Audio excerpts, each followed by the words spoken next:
All right. Hello, everyone. I'm going to call the meeting to order. Happy New Year, everyone. Thanks for being here. As we get started, I want to recognize an important strategic partnership. We're fortunate here in Whatcom County to have two federally recognized tribes, both the Lummi and Nooksack nations, who have lived here and around the Salish Sea since time immemorial. And I just want to recognize the important partnerships that we have with both those nations, working on shared priorities from economic development to salmon abundance and environmental sustainability. So I appreciate their ongoing stewardship of land, people, and environment. Okay, I'm going to move on to roll call next. Let's see, Commissioner Bell. Present. And Commissioner Briscoe? Present. Commissioner Shepard is also here. All commissioners are present. You can participate in our meeting in two ways. You can view it on YouTube. You can also join it on Zoom or here, and it's nice to see so many people here in person. I'm going to read our advisory committee schedules next. We have the BIAC, or the Bellingham International Airport Advisory Committee, which will meet next on January 12th at 4 p.m. That's a Zoom-only meeting. We also have the MAC, or our Marina Advisory Committee, which will meet next on January 17th at 6 p.m. here in Harbor Center, and that is an in-person meeting only. Okay, next I'll move on to public comment. I have one individual signed up, Mr. Cap. You can come over, state your name, where you live, and you have 3 minutes for your comment. 3 minutes? Wow. Yeah. Alan Cap, Bellingham I live, and been around Squalicum Harbor for 50 years. I dock at B5. I went to the MAC meeting in November, requested we spread some red paint around the parking area from the dumpsters over because, you know, people just come and park there and just look out on the ocean or the bay, and it's difficult to, you know, make the turn. MAC meeting said, oh yeah, but I got told later that Harbor Master won't do anything without directive from the commissioners. So I'm here to look you guys in the eye and say, hey, can we spread some red paint? Are you talking about Gate 5? Is that Gate where? 5. Gate 5. Yeah. And then the other thing that came to mind was that I approached the Harbor Master before this one. He said, well, I don't really want to do that, because it's the only place that the older people who can't get around can park and look at the water. And his words are true. If you look at the development you did on this spit, when they put the dirt for the new harbor, you've built buildings all the way up to the water, and you give nobody any opportunity to park their car and look out on anything. And now I've realized that with the development of the pulp mill site, that you're doing the same thing there. I just see the placement of the first building, and my goodness, it's right next to the water's edge, isn't it? And have you planned for any places that somebody in a wheelchair can just drive up with his car and sit there? Anyway, so please tell Harbor Master to spread some red paint and think about what you're doing with the development, because you need some, you know, places where, you know, not everybody can buy the expensive condo. Thank you. Appreciate your comments, Mr. Cap. Has staff looked at that proposal for striping before? No, but I've noticed it's a problem as I watch people try and get trailers through there. I'm sure Commissioner Briscoe can comment on. I almost got out and asked the guy to move his car the other day. It was, and there, I believe it says no parking. There It does say no parking. No parking. But we could. I was going to ask him if he couldn't read. But, Mr. Cap is correct. It's not painted red, and we could paint it red. So if the commission's okay with that, I'll direct the Harbor Master to make a work order to get that painted. I've been okay with that for quite a while. I think we talked about that when we restriped the parking lot there, that we need. And I got one other thing to say, that who has the authority to ticket anybody in the harbor? And I got told nobody. Can't write a ticket. So even if you post it and you signage it, if he does it anyway, you can't even slap him on the wrist. Yeah, the port doesn't really have the ability to fine the general public. We can certainly take care our own customers, our own tenants, our own mortgage customers, and we could penalize them, but we don't have the ability to fine the general public. That's not written in the law. Well, maybe we should change the law. And does the City of Bellingham Police Department not have enforcement ability? They do, but I think you're going to see this be a pretty low priority since they went pretty much all of last year without any parking enforcement attendance. Yeah. So if needed, we can call in police to Correct. Respond And as appropriate. and we can tow. So if we red stripe it and say no parking, and the tow truck pulls up, I'm sure the person will move. Hey, we could put a wall there so they can't see, right? I appreciate your comments, and we will continue to try and balance that public access with needs for accessibility. And I would direct you, one, to our beautiful new park at Little Squalicum. That is really a fantastic location, has some opportunity for both drive-up and easy mobility access. Okay. Yeah, but thank you for your comments. And last spring, when the Director of Marinas and I and Maintenance talked about it, we had them shave the plants back a little bit and cut the corners so you could get around the trailer easier there if the people weren't parked there. I mean, we did take steps, but apparently people can't read that you're not supposed to park there, and I'm 100% with you. I've fought that over the years when you're trying to come through with a trailer or a big truck. People just park right there in the fire lane, and you're not supposed to do that. So next time somebody's parked there, I'm going to physically get out and tell them to move because they shouldn't be there. So but it's in our sights. We're already trying to figure out how to deal with them. Is anybody else in the room or on Zoom interested in providing public comment? If you're in Zoom and want to provide public comment, you can just unmute yourself or make yourself known. Nope, going once, going twice.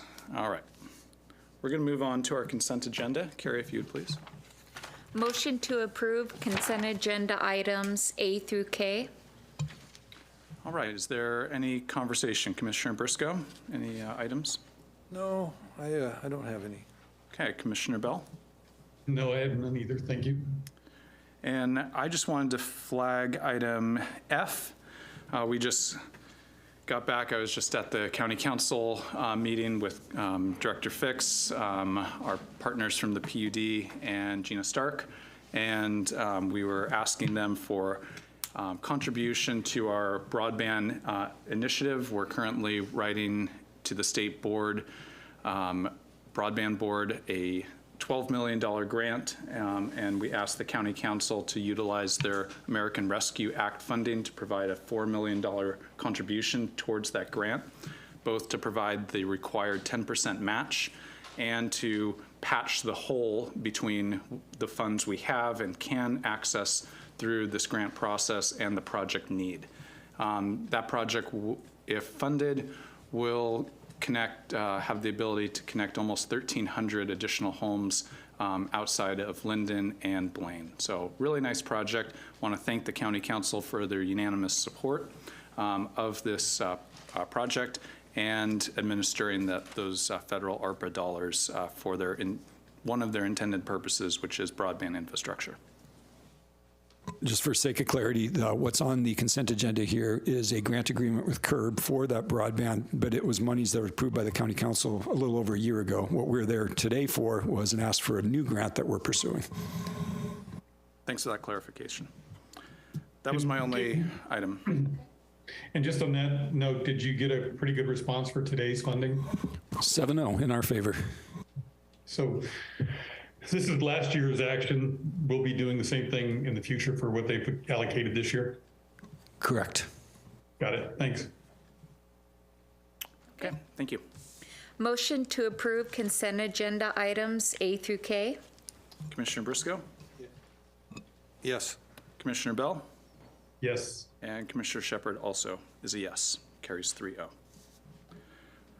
We'll move on to our presentations. Looks like first we have a legislative update with Mike Hogan. Good afternoon, Commissioners. Mike Hogan, Public Affairs Administrator.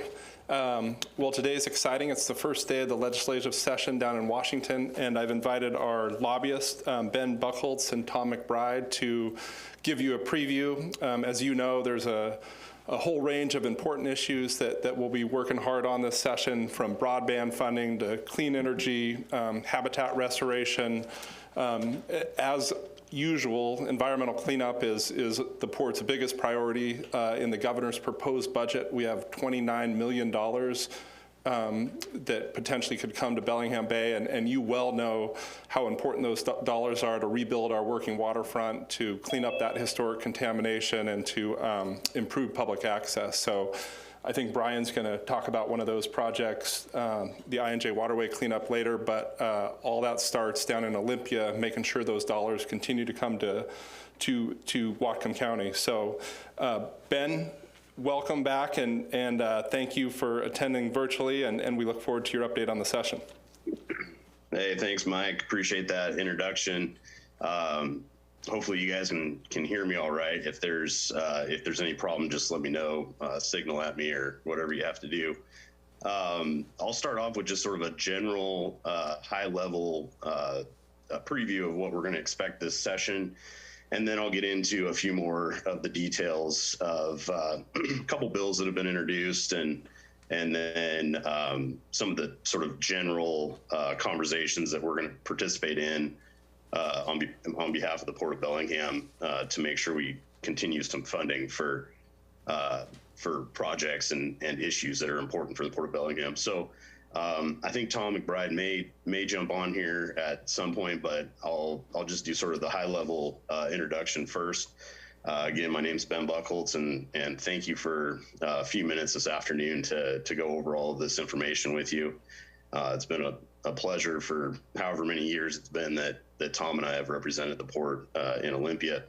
As Mike stated, today is actually the second day of the legislative session, and everybody seems to have hit the ground running at sort of a sprint speed.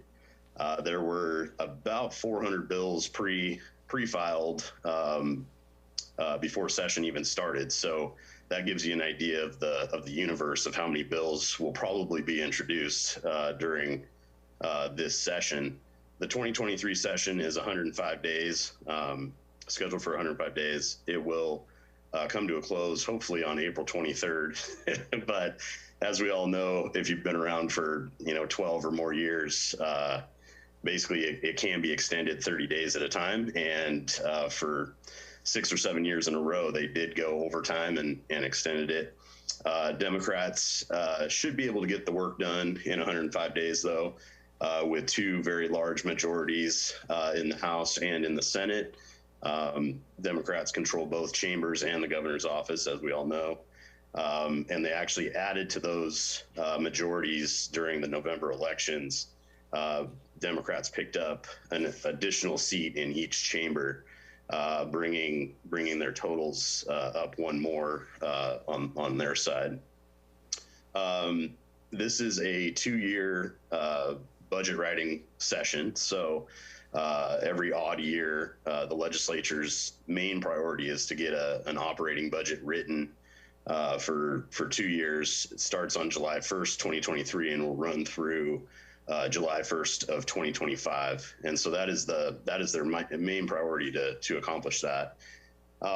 So far, we have seen the governor's budget proposal introduced in mid-December, and that is sort of the starting point for a lot of the creation of the state's operating and capital and transportation budgets. So the governor is always tasked with releasing his proposal in December before session starts. And this proposal, I'll sort of just do a high level of issues that the Port is interested in, but basically housing and childcare and family credits and things like that were the top priorities in the governor's budget proposal. In terms of issues that the Port really will focus on this session, Governor Inslee's budget proposal had several of those issues in there. Number one, the Climate Commitment Act, which is the cap and trade program, Cap and Invest, which was the rulemaking was just completed and implemented as of January 1. That Climate Commitment Act is going to provide about $1.7 billion over the next 2 years, and that's a conservative estimate. It could actually go considerably higher than that based on the auction market prices right now. And so what that has done is it has created a fund of money that will allow some of the funds that we care the most about, like MACA, CURB, and Public Works Assistance Account. It'll take the pressure off of some of those accounts being swept by the legislature, because there is a new bigger pot of money that is available to the legislature to sort of reach into and fund projects out of. So, you know, those are our major priorities: is MACA, Public Works Assistance Account, making sure that, you know, we're part of the conversation. We know how important it is to the Port of Bellingham to maintain the funding coming from those accounts to our projects, and having the Climate Commitment Act fund created and funded by energy credit auction, the auction marketplace. It will take a lot of the pressure off of the MACA account, the CURB account, and the Public Works Assistance account. So that's a really positive thing at the end of the day. And then, you know, really, the governor's budget proposal touched on a lot of things that are important to us. One of the bigger ones would be additional money for broadband.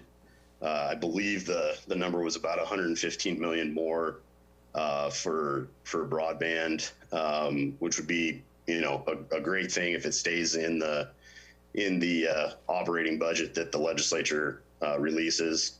As we all know, the governor's budget is just a starting point, and it usually changes considerably by the end of negotiations. So I never want to get anybody's hopes up that what is in the governor's budget proposal will actually survive to the end of session. But it's a good thing that we're in there with additional remedial action grant money. I think there was about 100. I guess it was the reg money that was about 115 million more than last year's budget, and then the $3 million in additional money electrifying bus fleets and drayage trucks at ports. And that may not be, you know, top priority for the Port of Bellingham, but for ports in general, that's a big deal. Trying to electrify those trucks that are running basically nonstop and buses that are running nonstop. So that was good. And then basically, you know, it was clear that the governor feels that environmental cleanups are top of the list.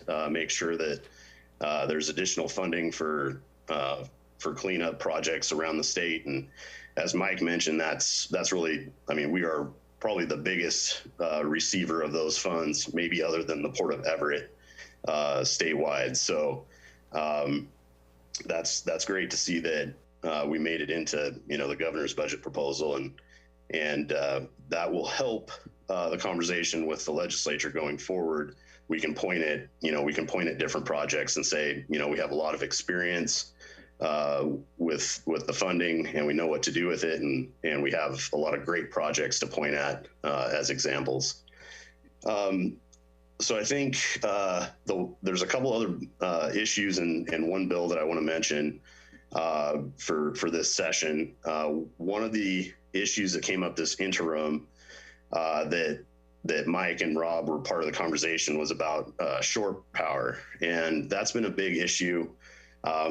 As you all know, that was sort of driven by the pandemic when cruise ships were coming in and parking around the state. And it got a lot of attention in downtown Seattle, where, you know, multiple cruise ships had parked and were running 24/7. And so that issue got a lot of newspaper time and TV time. And so it led to a conversation about the infrastructure at ports and having shore power so that ships, big ships and cruise ships could hook up to that shore power when they're in port. And so there were a group of ports that came together after a couple legislators asked the ports to get together and figure out what exactly would be needed to move forward with shore power at the port statewide. Where that issue ended up was some ports were really in favor of spending the money and building the infrastructure for shore power. And then there were quite a few ports that said, this would just be cost prohibitive because it's so expensive. So basically legislators that were going to introduce a bill based on shore power, decided to hold off this year to sort of save that issue and work on it in the interim and see if we can get more ports interested in that for next session. So that issue, I don't think we're going to see a bill introduced this year. And I'm sure that conversation will sort of develop, during the interim, probably after session. Some ports, like Port of Seattle, they're moving forward no matter what happens legislatively. So obviously, there's some ports on both sides of that conversation. The other bill I wanted to mention was Senate Bill 5192. It was introduced, I believe, either today or yesterday. I saw it on the intro list, but basically that's helping with moving some of the derelict vessel appeal process into the admin law judges to substitute for the pollution hearings board members. What was happening was those appeals were sort of clogging up the system, and so things were getting backlogged. And so this bill would aim to try to move some of that workload over to the administrative law judges. That is sponsored by Senator Shoemake. So we will, we'll want to be part of that conversation and work with her going forward on that bill. I don't have a good sense as of today, since it was just introduced, I don't have a good sense of if that will speed through the process or if it's more of a bill to bring everybody together to talk about it. But reading through it and obviously the title as well is a good way to kick off the conversation and get people involved. So I think I will leave it there for right now. And if anyone has questions, I'm happy to try to answer them. And if I don't have an answer, I can get the information and get it back to you and email it back to you. But I'm happy to answer any questions that you might have right now. Thank you very much, Ben. Do you have any questions, Commissioner Briscoe? No, I don't have any questions, Ben, but thanks, and keep us posted. It sounds like it's going to be a whirlwind there. Yeah, we're expecting, I mentioned it briefly at the very beginning, but we saw almost 400 bills pre-filed before session started, and we're expecting to see anywhere between 1,500 and over, maybe 2,200 bills introduced for this session. So there's never a shortage of bedtime reading during a session. So one question for you, Ben, on that, the idle bill for the ports for the ships. Yep, shore power.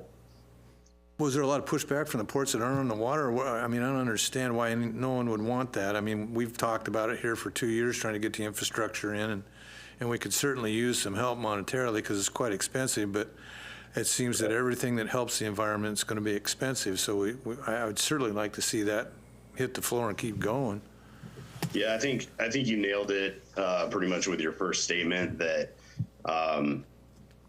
in a conversation, I'm trying to say this as politely as I can, but in a conversation that I had today, it sounded like you're exactly right. Some of the ports that maybe wouldn't see any return on their investment from doing shore power or very little return were very opposed to going forward with the amount of money that it would take to do the infrastructure. I'm sure there's a lot more to that side of the conversation, but I think that sort of sums it up as well as I can for right now. That they're obviously, Port of Seattle, Port of Bellingham too, just moving forward with it. But that doesn't necessarily play well for some ports that won't see any big ship traffic ever, pull into their port. So I think you basically summed it up that some of the ports are really for it and some are very against it. And that's what sort of did in that draft bill before it even got started this year. Can you enlighten me? Is the bill written so that everybody is required to do it, or I mean? No, it never got to a full Z draft. I don't think where it's like ready to be introduced is what a Z draft is.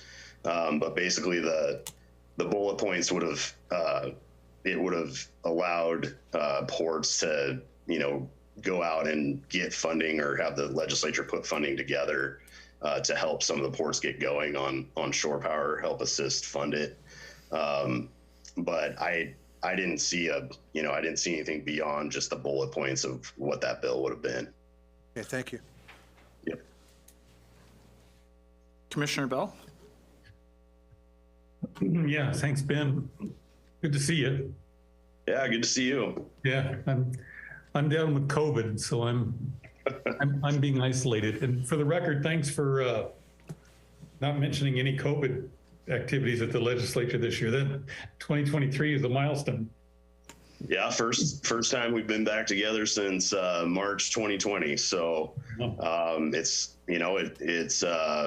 it's been different for those 2 years, and I think some of the best pieces introduced virtual meetings, virtual hearings. All of those pieces are going to stay going forward, and I think that was really silver lining from the pandemic era of the legislature was that we're going to get to have some of those things, virtual meetings, virtual public hearings. You don't have to drive from Bellingham just to testify for 60 seconds anymore.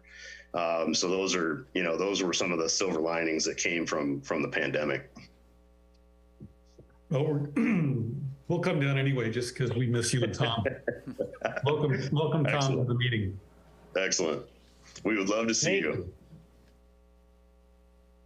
So my question is around criminal justice and some of the pursuit laws that were out of control. And can you explain to me what might be happening to help us in that regard? And I have a personal dog in this hunt, so I'm going to be dogged in my request for some action on this. What are they going to do to address the out of control police protections that they've put in place? Well, there are some times in life where timing is just perfect, and the fact that Tom just joined and he's going to answer that question for you, it couldn't be better timing. Did this meeting start earlier than I thought? Sorry. Yeah, I already did your presentation, so you're answering questions now. I should have known that a port as efficient as Bellingham would be running ahead of schedule. Yes, I had.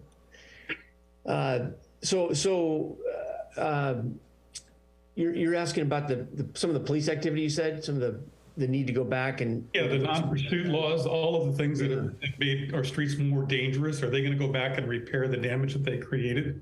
I don't think that's a given.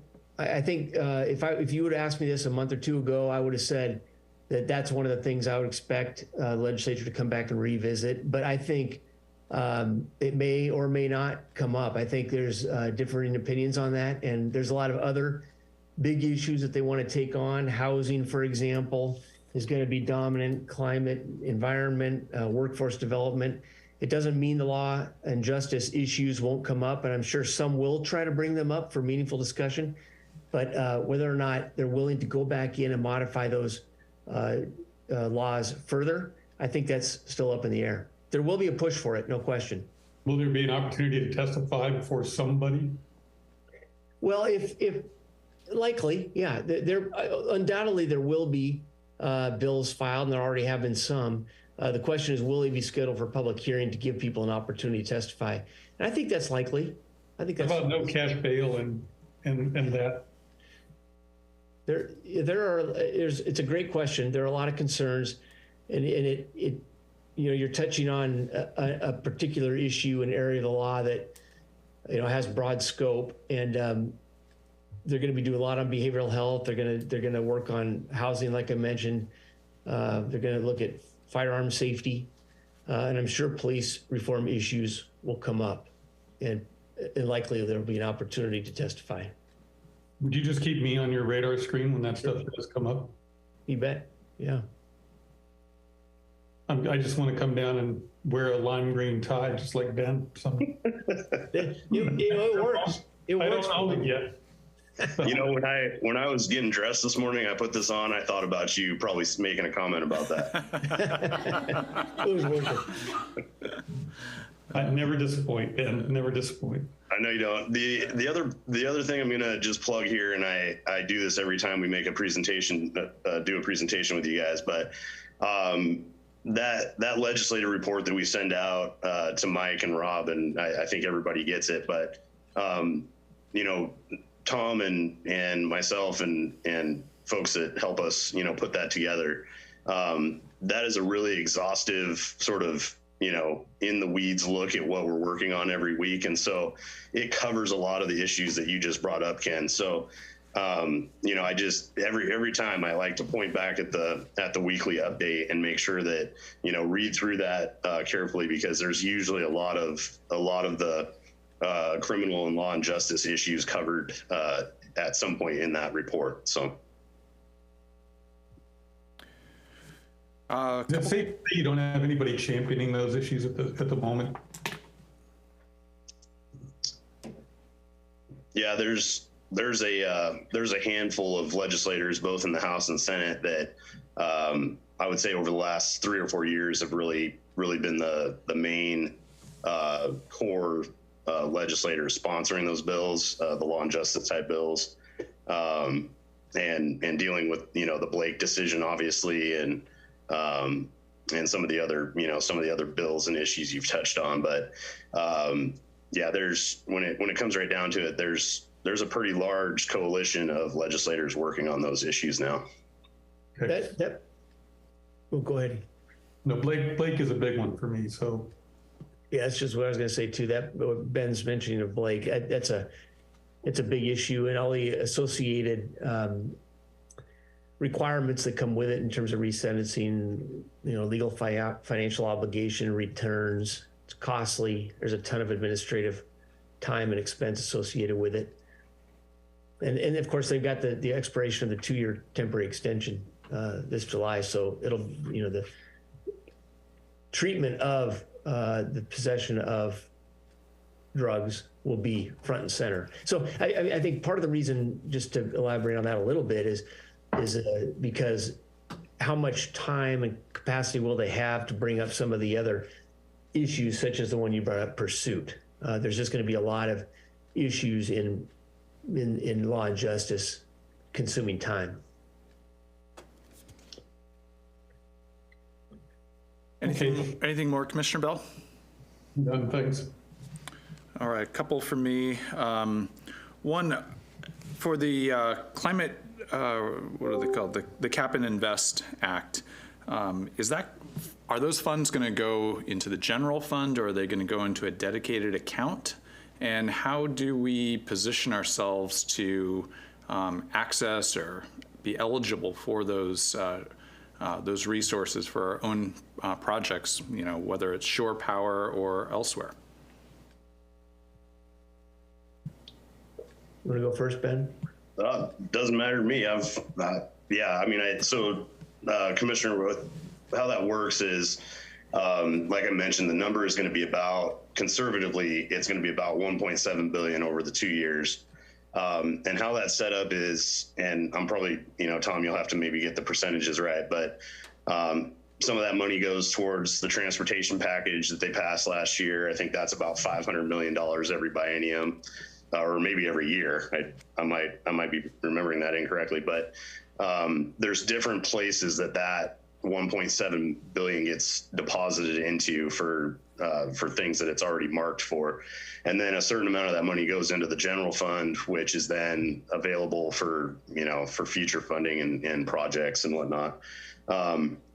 And I think to answer your question about positioning, I mean, really, it comes back to something I already mentioned at the beginning of the presentation, which was environmental cleanup is really, the very top priority for the port.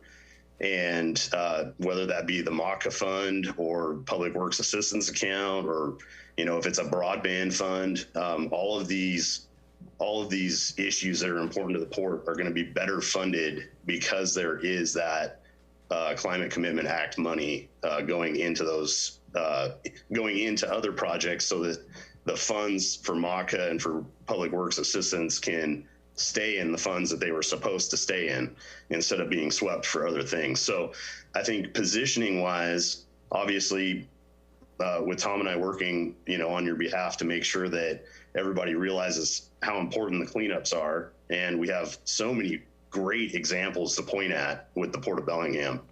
I mean, we look like experts on how to do a cleanup the right way and to have a shiny, nice project at the end of the day.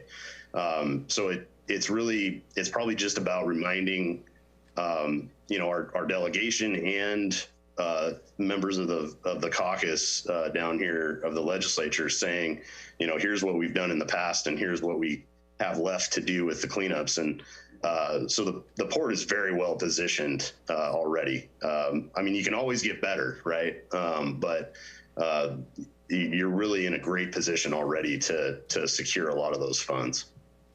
Yeah, that's a really good explanation, Ben, with the benefits that are inherent in the way the money's being distributed and the way it protects existing, more historical legacy accounts. That's a really good point. The other part of it is everyone's got their eye on that money. If there's any of the unallocated money, if there's any place that someone can attach or create a nexus between something they need and this fund, people are thinking about it and trying to get to it. And honestly, it's interesting because I think there's almost more concern from ecology that there are too many credits out there right now, based on the way the law was structured and based on some of the efforts to create new credits. So it'll be interesting to see how the marketplace works as it gets going. But there's a lot of money in it, as Ben was pointing out. Okay. And could you walk me through the governor's proposal for the housing bond? What has to happen if that's going to move forward? I know the governor proposed it. It sounds like, if I'm correct, does the legislature have to both adopt it and then it go to a vote of the citizens of the state? Yeah, that's the quick explanation. You're right. And I believe it's a majority vote. Originally, I was thinking it was a supermajority vote. But I believe it's a majority vote that then sends it to the people for the November ballot, and the people would have to approve it. So it's a big lift. I mean, that the legislature could pass it through and send it out, and they will have done their job. But for it to get through the election, I mean, historically, looking at those kinds of measures that are on the ballots to raise taxes, et cetera, that's a pretty big lift. It's a $4 billion over 6 years program they're talking about, and I think I think you can also think of it as a way, regardless of what happens, it's a way that the governor is emphasizing the importance of housing in his budget. And Ben probably already talked about it. $70 billion budget, about a 12% increase in spending. So there's a lot that's being spent in housing, and then to allocate this additional bonding investment, which may be supported, by the people of the state. That could be the case. It's just, it's unique, it's creative, and it's bold. They're going to do a lot in addition to that, and that would be a big investment on top of it all. And it's not, when we say housing, we're using housing specifically because it's not just homelessness, and you all know this, but it's really, I think, becoming better explained that this is the middle income housing, middle housing as people call it. It's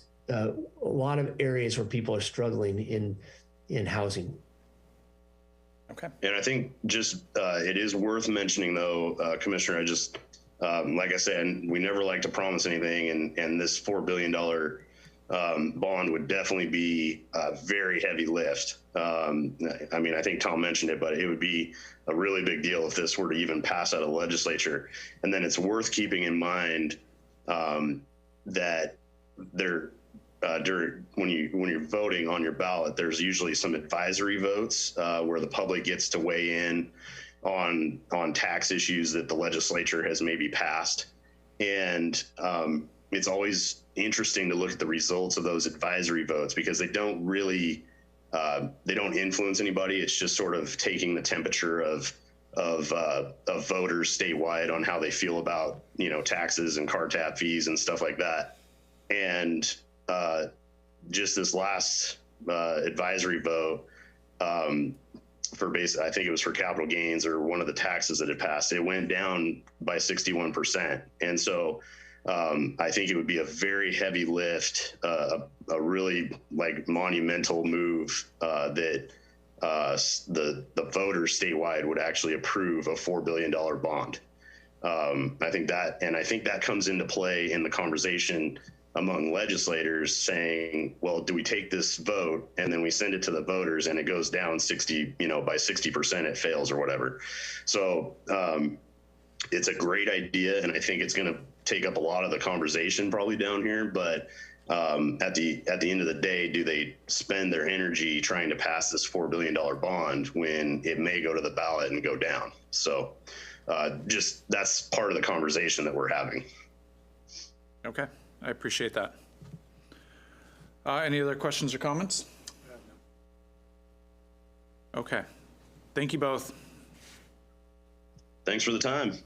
Thank you. Seeing everyone. All right, next we've got a second presentation. This is a waterfront district update on Brian Gowan. All right, good afternoon, commissioners. Let me get this set up here while we get.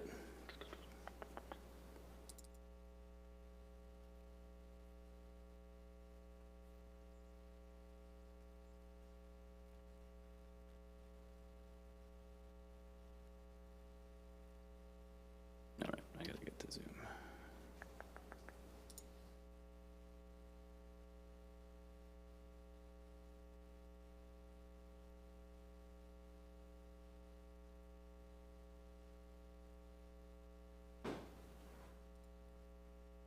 All right, oops.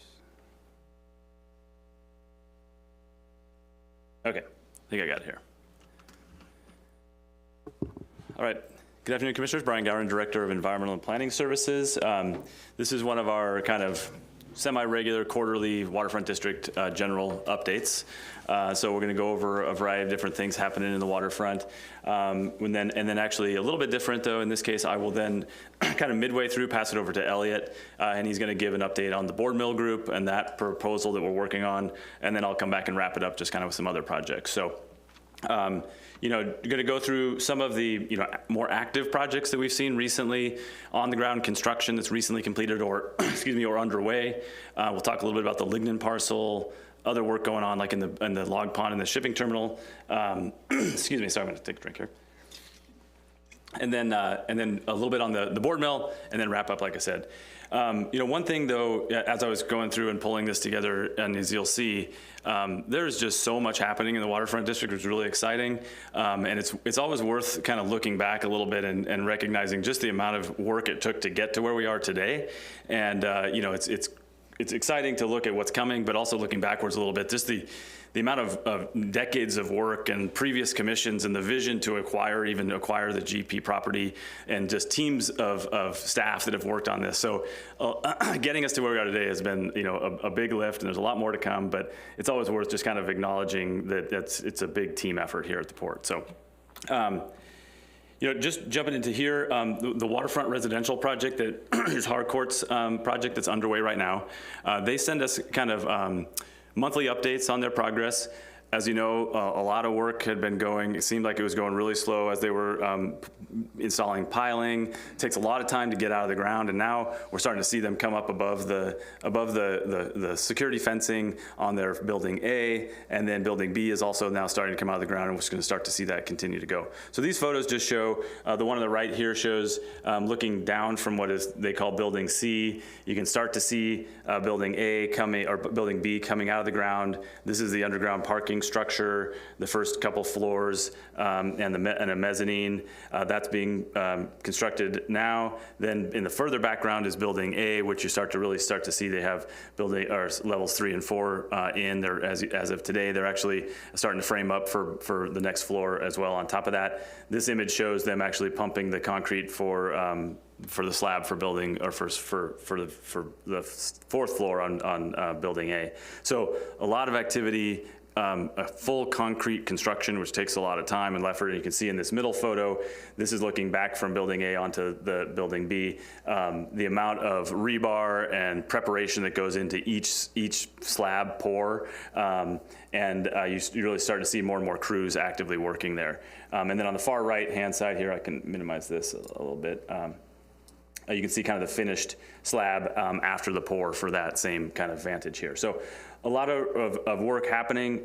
They have indicated they're still a few months behind schedule from where they want to be and where our contract requires them to be. But they have mobilized a second crane. You can kind of see in this photo on the left, they were hoping to use one crane, but in order to kind of hopefully make up a little bit of time, they've mobilized another crane to keep those projects going a little bit faster. So we're keeping track of their schedule. We're in contact with them, and they've indicated they're going to make that up. But you know, there's definitely some work to still happen. But there's no doubt that it's not for a lack of effort. There's a lot happening down there. Another construction project that was recently completed that is a big team effort too was the Lignan parcel environmental cleanup. So up on the upper left-hand corner there is a kind of map that shows the Lignan parcel located at the corner of Cornwall and Laurel Street, kind of outlined in orange here. As a 3 to 4 acre parcel, needed to undergo environmental cleanup to prep that for the next project, which I'll talk about. And that was a full removal of contaminated soil. It was about 6,000 tons of asphalt and concrete that were moved from the slab there, including additional rebar. GP definitely built things stout, so the contractor had a bit of a hard time getting all that concrete out and the rebar, but they accomplished that. Then removed over 12,000 tons of contaminated soil that was disposed of at landfills off-site, and then imported about 28,000 tons of new import clean fill to bring that up to prep for the next development projects. And this was a project that was on a hard stop deadline of December 7th. We had a short window, not only for just construction, but for all the work building up to this. Department of Ecology moved really fast compared to what they have in the past. They really prioritized this site. This work was 100% grant funded with that MOTCA funding that Ben and Tom were talking about earlier, which is really a great representation of our relationship with ecology and our prioritization in the governor's budget. And our contractor hit that hard date on the 7th. They actually worked into the dark and demowed from the site, which allowed Mercy Housing to finalize and close on their financing, and then moves forward towards the next phase, which was great. And it all got wrapped up. You know, I find this type of project really exciting, but most people think, you know, you're just moving a bunch of dirt around, and this next one is the kind of cool thing. But that work set the stage for this project, which, you know, we've updated the commission. You approved the purchase and sale of this property to Mercy Housing before the end of the year last year. That has closed on December 19th. Mercy is now the owner of that parcel, of a portion of the larger parcel, but parcel lot 3, they are now owners of, and they have permits in hand, they have their financing in hand, and their local contractor, Dawson Construction, has actually today, I saw them on site starting to work today. So they're really gonna start to see the first affordable housing project in the downtown waterfront, which is really exciting. Mercy Housing has a great reputation throughout Bellingham and throughout the Northwest. They've just opened their project in Barkley have moved. I think they opened around Thanksgiving, started moving people in, and I think they're already 60% occupied. These are units that are aimed at about 60% of average mean income and below. There will be reserved spots for people, families coming out of homelessness, and it's a really great project for downtown Bellingham, for the waterfront, and it's exciting to be partners with a really great group like Mercy Housing. This project will have 83 units of affordable housing, a 6-classroom early learning center, which will be run by the YMCA. And like I said before, they're doing this local contractors, which is exciting. Switching gears a little bit from the downtown waterfront into kind of the more industrial area in the Bellingham Shipping Terminal. Obviously, the waterfront district has a variety of different uses that by design, we wanted to have mixed use redevelopment, marine trades, and then obviously supporting the expansion and activation of the Bellingham Shipping Terminal with the log pond. So we have our first long-term tenant in the log pond, ABC Recycling, which has been really exciting. They're not only using the log pond as a tenant, but they're also then using the Bellingham Shipping Terminal to import and export material, and that in and of itself has been a really exciting activation. But as you know, in previous commission meetings, we've talked through how that has increased staffing of the local longshoremen staffing, and it's just the start. There's a lot more work to be done, but the first ship was a big success. We're learning on how to work on some of the kind of operational components of that, but it was a really big success across the board, and so it's really exciting to see that operation going. And then just a quick one here, just a variety of other ongoing projects that we could spend an hour on any one of these really. So this is a quick summary, and we will be coming back to you with more detail probably on future commission meetings. But we're working currently on updates to the waterfront bike park. It's actually, as you know, the winter's rough on that pump track. It's in pretty rough shape right now. Mike and Rob and WMBC and some of the other crews are working on expanding the pump track and moving some things around, which is exciting. The Portal Container Village Phase 2, we're in for permits right now for the next 4 containers that we hope to have in place and open this summer. Carrie and Greg Nickel and the team are working on that and working with tenants. We've got the Corex District Energy Plant. They've been working with the city very closely, and they're preparing to submit permits here at probably the end of this month.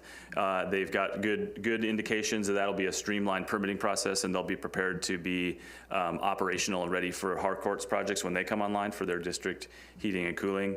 And then Harcourt has also proposed their next set of projects, which is at the corner of Granary and Laurel here. And that's in for the city's design review and land use permitting right now. There's probably a few more months of that permitting, and when that project moves through that, then they'll come back to the Port Commission for another review. So a lot of work underway as well. So that's just kind of scratching the surface, but as you can see, there's a lot going on.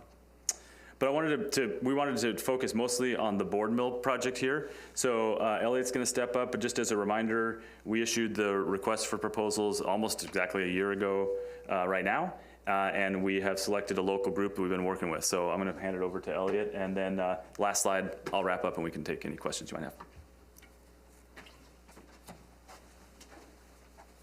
Thank you, Brian. I'm Elliot Smith, Director of Real Estate here at the Port. I just want to take a moment to compliment the Commission and Brian on how well the site prep has gone to redevelop the GP site. I've only been here about 20 months, and site prep is the biggest part of a project. If you get that right, the rest follows. So this project, the Board Mill redevelopment, is one shoebox in the wider panorama of redevelopments you've seen. And this will be the first time we've really reported back to the Commission and the public on how the project is coming along. This is meant to be an update. I believe one of the next Commission meetings, we'll actually be bringing an option agreement along to you. And before I go to some more exciting architectural pictures, I just point you down to the very bottom of this board mill redevelopment slide that's up on the screen. The request for proposals came out a year ago this month. We talked to a large number of groups, came down to 3 or 4 serious parties. We then reviewed the most serious proposals together with a wide selection committee from the community. And I would just give my thanks to Sandy Ward and Guy Asiogrosso and Tara Sundin, who participated from outside of the port. And what we came to was a selection of the Board Mill Group. We have them sitting in the room with us here today: Raymond Faber, Sean Hegsted, Michael Waters, and Ali Samuel. And they have been a pleasure to work with thus far. The green, chevron here was about selection. Then we did a memorandum of understanding, which we have extended once for a brief period. At the end of that memorandum of understanding, at the end of February, we hope to bring an option agreement to proceed full on with the project. And if you go back and look at the RFP, the idea was that we select the best project, the best components, the best community architecture, conceptual plan, and then we spend some time negotiating and figuring out what the best project is for our site and for our community and for the port. And I believe we have done that this year, but I will let the commission be the judge of that. We will now, once that option agreement is signed, then we start moving forward to actually permit the project, complete the detailed architecture and engineering, and develop what I think will be a lovely project. There'll be a few finished ahead of it, which is great news.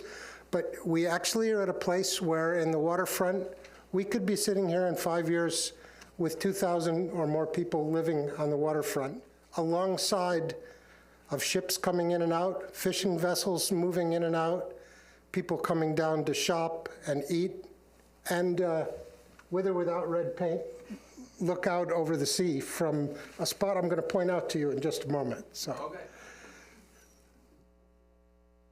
Okay. You can see the pump track from up there too. So just to help with what you're looking at here, and I am not the architect in the room, but I'm going to try to be quick about this. This is the Board Mill building, the historic property that is at the core of this redevelopment. What you see here is an overall rendering of the Board Mill building with amenities, restaurant, reception for the hotel on the ground floor, 2 floors of hotel rooms. You'll see there is another level added on top, step back a little bit. And then this section at the end, facing out towards the northwest, will be event space, meeting space, some restaurant, even a nice roof deck area to look out, if I can get my mouse moving here, to look out over the sunset in the evening. I think that will be quite a popular spot. The other side of this, which you're looking at, and again I'll show another view, will be residential housing, for rent residential housing. It's two levels of base levels, followed by some additional housing above. Step back so that it doesn't destroy the view of the water. And in the center, green open space. And I have a better drawing to show you how that green open space works at the moment, in just a moment. But it's really important that we're able to take advantage of the natural beauty as you look out over the sea here. We missed the sunset tonight, but I bet it was a good one. I'll go to the next slide, which is an overview. So the Board Mill building is here. It will be 4 stories tall in its completed unit. One of one of the suggestions or guidance from the selection committee was that the original proposal did not have quite enough hotel rooms in it, and it didn't quite match up with the conference space we desired. So that's been balanced out in the meantime, and you start to see the number of hotel rooms and other rentable spaces in the facility match up with the meeting space and event space that's there at what meets the sort of current market demand here in Bellingham. The center of this area is mostly open park with some amenities on top of it and a drop-off loop. It was originally parking on the surface, straight in view of the hotel rooms and residential properties. I'm so happy to see that that is now green open space. The parking is underground and in a third building I'll show you in just a moment. That means you could leave the granary building, the first project on the waterfront, walk through the park, take a left, walk through this park, go right or left into a spa or a restaurant, or just keep walking to enjoy the view. It's really an important concept that's quite open. The other side of this property is over closer to the Cornwall side, and what you're looking at here is a row of apartments, some of which will be reserved as affordable housing. They are and a parking garage hidden behind that. But the interesting point, without any red paint, will be that the top of that parking garage will be a park. It will be a park-like structure maintained by the developers to a park standard in agreement with our Parks Department and the city. It will be green space up there. This is a top view of it. Now, this is a very prettied up watercolor, but from there, you'll be able to look down over the spectacular view of the pump track. And if you get bored looking at that, you can turn around and look at the sea in the San Juan Islands. You'll be able to drive up there.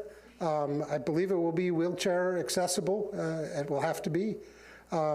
You will get no better view in Bellingham unobstructed by anything looking out over the water.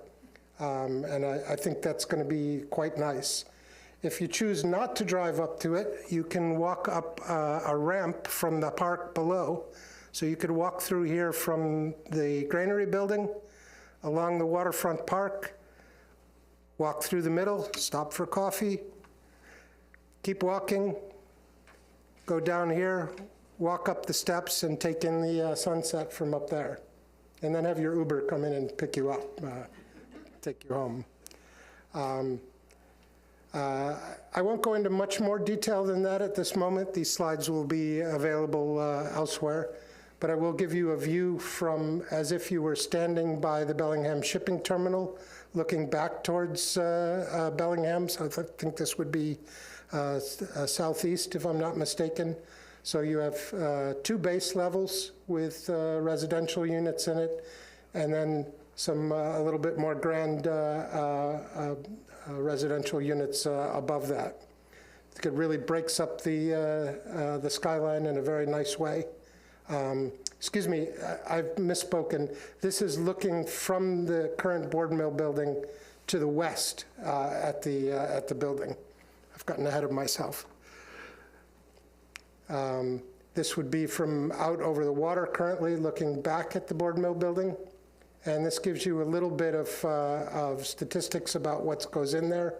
107 hotel rooms, about a 300-person banquet facility, 163 residential units in the building that I was showing you just a moment ago. An additional 79, some of which are reserved for affordable in the park building. Get it? Park building? Yeah, anyway. I thought it was funny. The rooftop and courtyard meeting spaces, restaurant bars, a bit of a food hall in the lower level of the board mill building, spa and wellness center. I understand there will be a lobby bar in there as well. And then the parking really underground and pulled into the back building. And the port has worked with the Board Mill Group to make sure that there's not only parking for the development that they'll be doing there, but when we have an event like Northwest Tune-Up, we have some other parking that's available and more places to handle people coming in, hopefully by bike and bus, but some will park. So,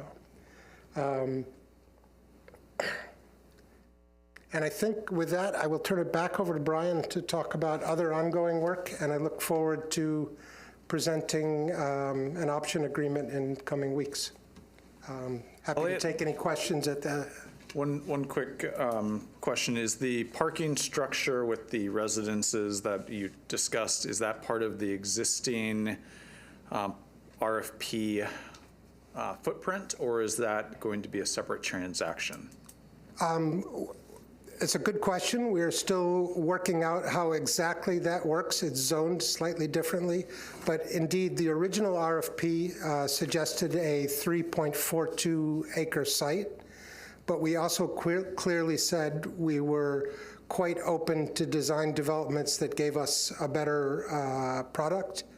And I think this was something that we came to together between the port staff and the Board Mill Group's team, saying, hey, wait a minute, this doesn't work. If we want park and ocean-facing space and not a sea of cars between the two buildings, and we have parking requirements for zoning, and we have all the other development happening on the waterfront, we better think a little wider.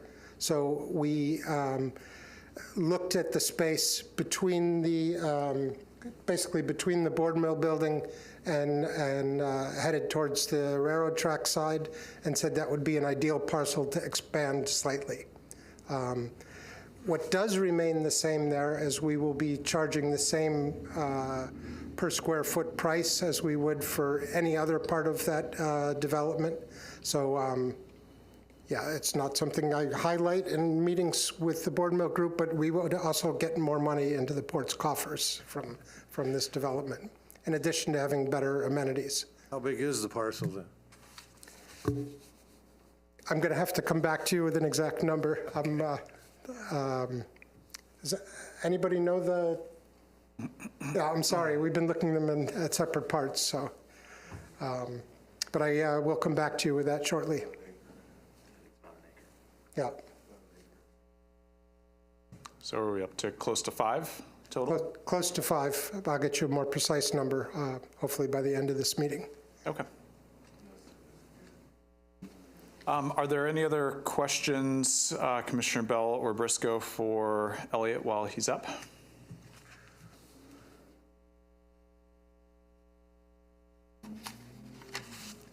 Okay, with that, I'm still here if somebody thinks of something, but let me turn back over to Brian here. Elliot, I had just had one.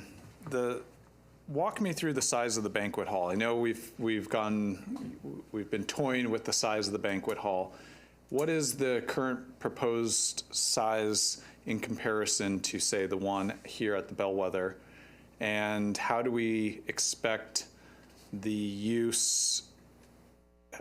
What niche is this going to fit and fill that we're not currently seeing occupied or addressed with our current facility Yeah. here? Extremely good question. So I'm going to go back to this footprint just to show it a little bit better. The banquet space and meeting space combined is about 7,000 square foot, but it's also got a food hall attached to it. How did we size it? So we originally came with a proposal that said we need a large meeting facility, but we did not define it precisely. We had requests for, a 2,000 person meeting facility or 1,000. We were steered to go and talk to some of the users of large space, some of the users of our excellent facilities out here in the Bellwether Peninsula. particular Western Washington University. And what we found was there were 2 occasions, maybe 3 occasions a year when they would book such a space. And in order to get the hotel room and food and catering balance right with the size of space we had to work with, we found that the sweet spot for the market was this around 300-person site. And around 300 persons attended in a meeting, we can also handle that between the hotel room and the 2 mezzanine levels of the residential units being available for rental, much like you would use an Airbnb or something to that effect. So it was an evolution to get to the number that should be. Now, how is it different from what we have now? So what we have now in the Bellwether Hotel is a ballroom with a relatively low ceiling and a catering facility tucked to one side of it, so you can bring food in and serve from there. But it is probably not as complete as one that will have kitchens and other restaurants adjacent to it, where you're able to serve the meeting facility and at the, and not simply a one-off piece. You're also going to be looking at the architecture that we have in that board mill building to start with. There's a marvelously high ceiling in there, and that will make for a very nice meeting facility. As you come out to the new structure outside, and that part's of the meeting area, that would be this area here, that will roll out onto patio, and you'll be able to do a wedding type event, for example, inside and outside along the end of that building, this section here, looking out on Park and looking out over the water. So I think that explains where it is in the market. There may one day be room for a much larger facility in Bellingham, but that's going to have to be served by multiple hotels and have to have more of a regular schedule moving forward. I think having this 300-person facility, we have a couple of hotels up closer to I-5 that have good facilities at the 300 to 400 range for people, and we have our Bellwether Hotel facility here, and I think they will all see a healthy business with this sort of mix. Does that answer your question adequately? I'm afraid I don't have exact floor plans of the inside in this presentation, but you could look at those in the future. Go ahead. So can you go back to the, well, I guess this will show us the new section west of the board mill, the west end of the board mill there, that new section with the outdoor deck up top. Mm-hmm. Not that one. Go back to the one you're at. This one, No, the other one this one. we were just talking about, yeah. Ah, okay, So here, yeah. So that is, you're going to use that for big events, all 3 floors on nice weather. They can use the upper deck as well in conjunction with the.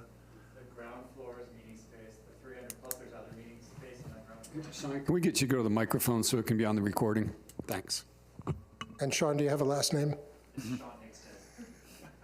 So on the ground floor, on that addition expansion space is going to be meeting space. That's 299 people plus additional meeting rooms. So there's also breakout rooms from that.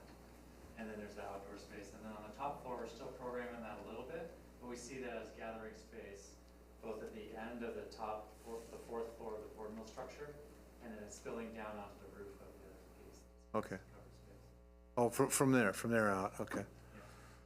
So the 2 floors above that will be hotel rooms of that meeting area. Oh, okay, between the upper deck and the meeting room is going to be hotel rooms in there.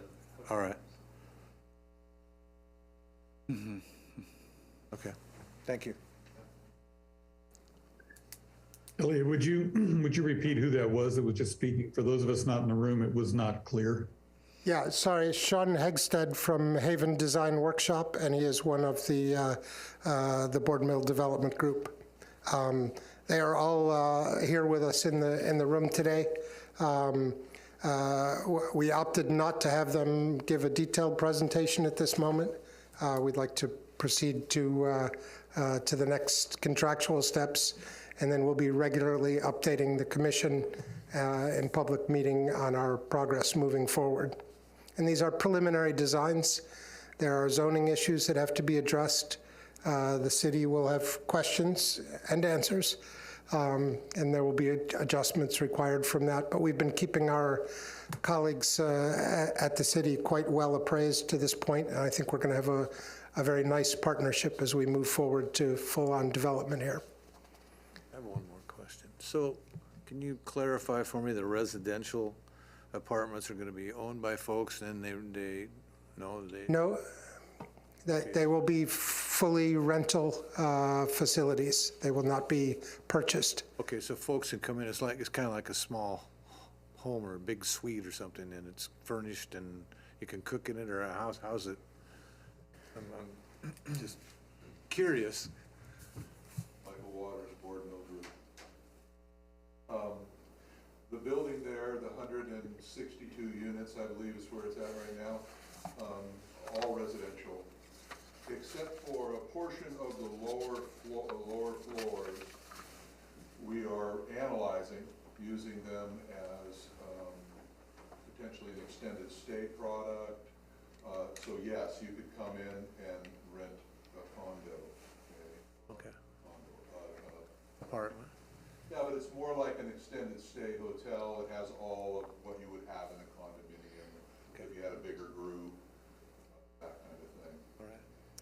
We also are exploring a number of things. There is quite a market for the upper apartments, but there also is a demand for that type of thing in it. Okay. Importantly too, about all of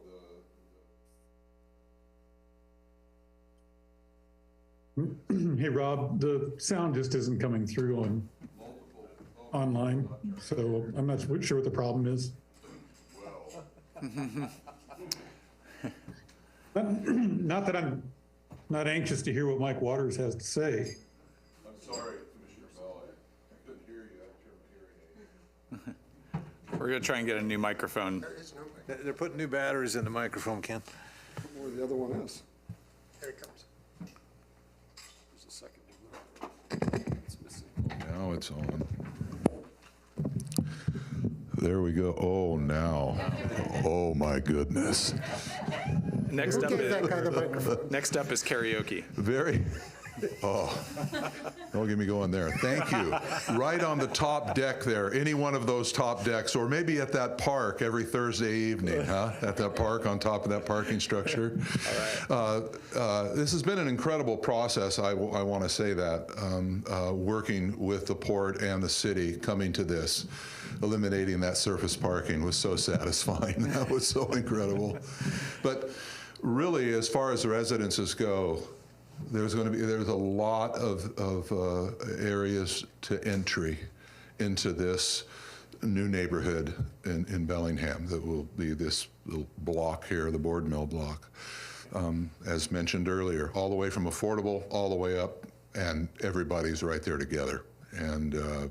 And the entire area is activated to the community. And so anyway, I think that as far as the residential, you can have a lot of different ways for people to get down here and enjoy that. Okay, very good, thank you. And thank all of you for being here this evening, appreciate it. If there are no further questions, I think we should continue with the rest of the presentation, but very collaborative effort thus far. Hope to continue that going forward. So, right?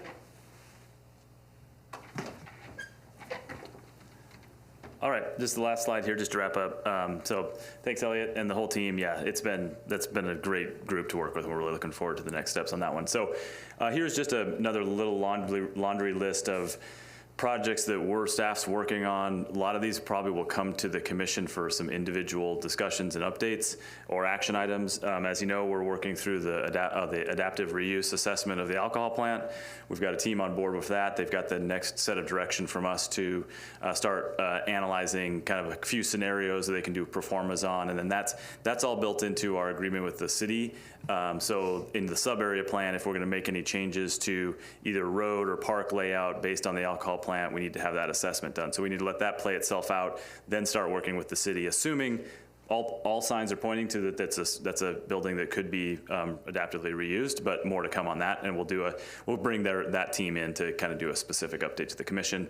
We're starting to design and work on some light industrial transition buildings that will be between the board mill project that we just heard about and the log pond, really to act as a little bit of a buffer from that heavier industrial usage to this more mixed use in the board mill group, so board mill block. So those could be things, anything like the lofts like we see down here on Squalicum Way, or Evil Bikes in Fairhaven, that kind of light manufacturing, but with a more of a user-friendly facade to kind of act as a bit of a buffer.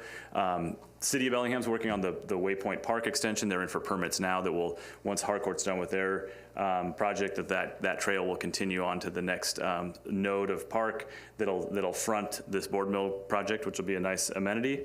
The Log Pond Stormwater Master Plan and programming with the ASB project underway, and the ASB potentially coming offline as a stormwater facility. We've got to start to plan for how to reroute the stormwater and manage stormwater in the Log Pond and in other areas. So we've got a big team starting to work on that.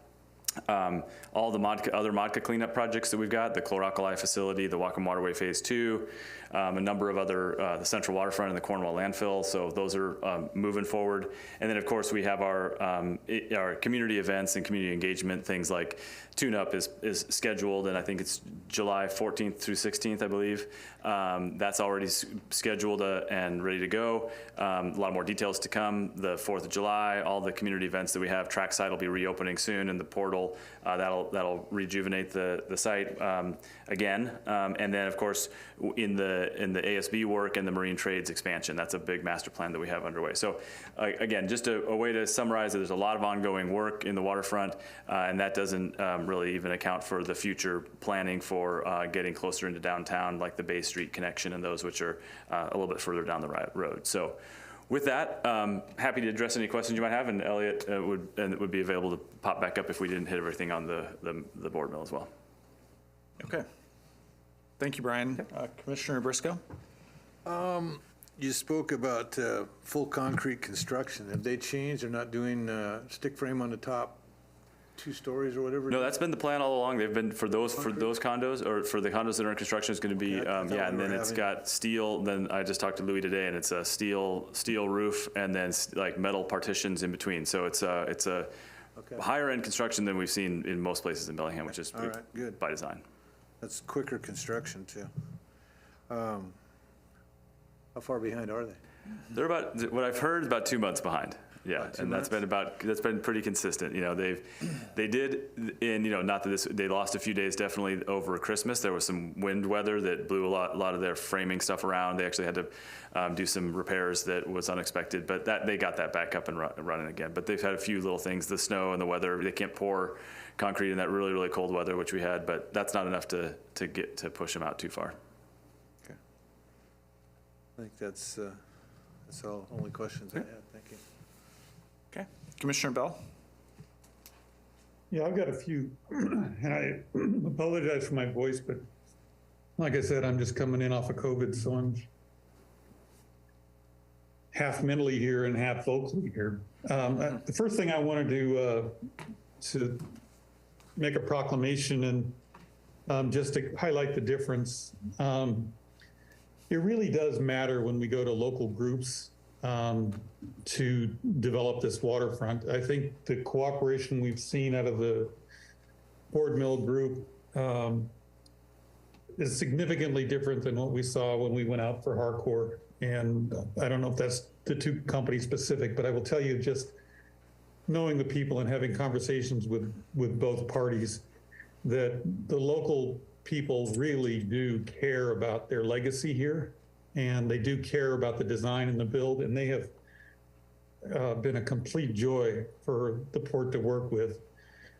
So I just wanted to go on record as saying local does matter, and having quality people involved does matter. So that being said, I will say that I think the Board Mill project is nothing short of genius. I love the parking. I love the park. I love the layout. So there's just no complaints on that. I do have a question about Building 3 on Harcourt. We've done a lot of discussion about whether they're going to meet the time frame on number 2, but Brian, do you have anything up for me on where's Building 3 in this?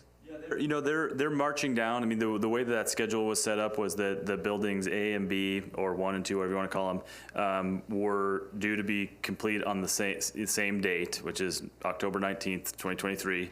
And then Building C has a year more than that. And that was just based on the way that they were constructing and marching down the road. They do have all of their, all their piles are in. They're starting to excavate and get ready to start pouring pile caps on Building C. So just like you see on Building A and B, they're just going to be moving down the line. So whether or not they can hit those timeframes is what we're tracking and watching, and encouraging to staff up more or whatever they need to do. But there's no indication that they're anything more than a couple months behind on their first 2 buildings, which then would probably apply to their entire schedule, if that makes sense. But basically, they've got until October 2024 for Building C. Is that what you're saying? That's right. That's right. But if they don't hit the A and B done in October of 2023, then we'll be looking at our master development agreement and what that, what the remedies there are, how that's set up, and essentially that's set up that, they'd be done here. Okay. And the last thing is just a comment. You really spent the least amount of time on what I really want to talk about the most, and that is the projects that are coming forward that we haven't seen yet. We're all aware of, at least I am all aware of what's already on the table, but I really do want to get ahead of what you're thinking, because we don't always see these things until they're already baked. But we kind of like to see I'd like to see some of the ingredients going into the pie this time, for what are the plans for the completed container village? What is the plan for the future lots that are going to be developed? What is the plan for the old alcohol building? All of those things, I think, I want to see where we're going with them and what our time frame is. I'm feeling some urgency on making sure that we put some RFPs on the table and that we get this thing completed. Granted, we've got a lot going, but I'd like to see what we can do in 2023 to get started, given all this stuff is going to be in motion. But the last slide that you had that outlined all of those options that you're going through, it would be nice to see what those options are. What are the options for those buildings? What are you looking at? Who are you talking to? What does that transitional building look like? And I really do want to weigh in and also want to speed up the timeline. Love to see RFPs or some other options go out on the properties that we have the ability to go to RFP on and to build out as quickly as possible in the next few years. Commissioner, we can certainly put that on a future agenda to try and be more forward-looking instead of an update like we just had today. I will tell you that we have the alcohol plants being studied about its reuse, so we're not quite ready to talk about that yet till we're done with that study and have absorbed what that means. We're going to do what we can on the portal this summer, but until we really know what Harcourt's going to do or not do on that kind of granary laurel corner, we didn't want to get too far in planning on the portal either, because that could really drive how we redevelop that area. So I think we're just a little premature to have that conversation, but certainly you mentioned 2023, and it certainly will be had in 2023. As far as the transitional buildings go in the log pond, I mean, this is as baked as it is. It's just a kind of a concept right now. We've gotten no further than that. And maybe it's a session maybe it's a work session somewhere down the road, but I know that you guys have thoughts in your head about, for example, what the port is going to look like. If this happens or this happens, you've got some strategies in mind. We need to be the beneficiary of some of those ideas and some of those thought processes as you go through. I mean, the same thing as you're building out along the working waterfront area. What are the thought processes? What are you thinking? Let us weigh in as well, instead of having it completely done by the time you weigh in. So it's a fait accompli. And I just have a feeling that we may not be on the same page, and would hate to have it go too far down the road if we haven't weighed in. No, absolutely. I think we probably are on the same page. I'm in constant conversations with you all on this stuff. So I think we are on the same page, but we will get that in front of you and have a working session on it and have a lot of discussion. Yeah, I would echo that, is that, this slide was partially designed to say there's a lot of upfront work that we're just trying to get staff's head around, like with this, like the Log Pond stormwater master planning, for example. I mean, we just got the team together. Our consultants are figuring out what's the lay of the land. Our team is trying to, our new engineers are just trying to, everybody get on the same page. Then, yeah, we would definitely want to come to the commission to talk through those details. And that's kind of why I set these up, to say each one of these probably warrants its own commission discussion in and of itself, rather than included into one of these updates. So I feel like we're on the same page there. We don't have any preconceived ideas. Actually, the next RFPs, one of the things that we've been talking about internally is that I think the success of the board mill RFP versus the master development agreement is that we had some port direction from commission and agreement on the same page on what to RFP and what the program was for it, and we wanted to have a hotel conference center. We then let the team that's successful bring other ideas to the table, but we had some basic programming that we wanted, and we want to do the same thing for the next set of RFPs, and we're definitely not there yet. We have got some ideas, but we're not ready to put stuff out yet, and that's like the alcohol plant, for example. There'll be some programming that we'll want to say, commission, are you in agreement how we should do this? What should we put out on the street? And then we'll RFP that. So I feel like we're right there with you. So I don't think we're too far ahead of where you want us to be.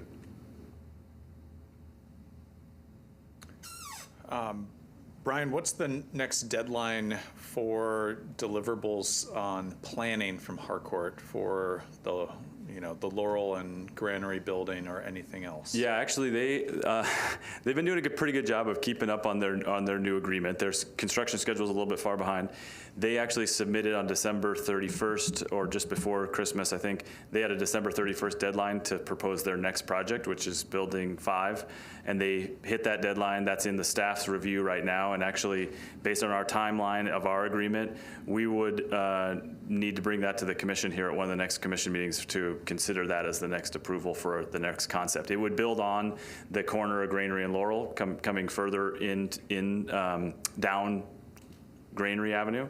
And so it would build on to that, their currently proposed project 3 and 4 with a next phase.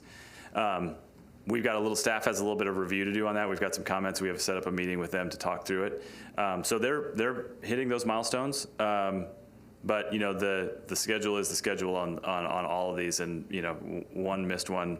We're evaluating now what that means. So it means whether they've proposed it or not, that's still just in that initial process. That's why we shifted from selling them anybody property right off the gate and then nothing happening. It's like they can propose these things, but if things don't go the way we want to on the rest of the projects, we haven't sold property that we need to try to recoup or get back. Okay. For the board mill development, is there any ground floor retail that's being anticipated? I didn't hear that come up. I heard restaurants, but I didn't hear necessarily retail. And you don't have to have retail, but if there is, it's a particular interest of mine that it's well thought out. I don't always feel like ground floor retail gets the attention it needs to be successful. And I feel like we get a real mixed bag. We're seeing a lot of new construction in my neighborhood, which is the Fountain District and Columbia neighborhood. And, I don't have problems with the residential, but the ground floor retail is often not really delivering in a way that makes for a people-centric, commerce-friendly environment that people want to spend their time and walk around and go shopping in.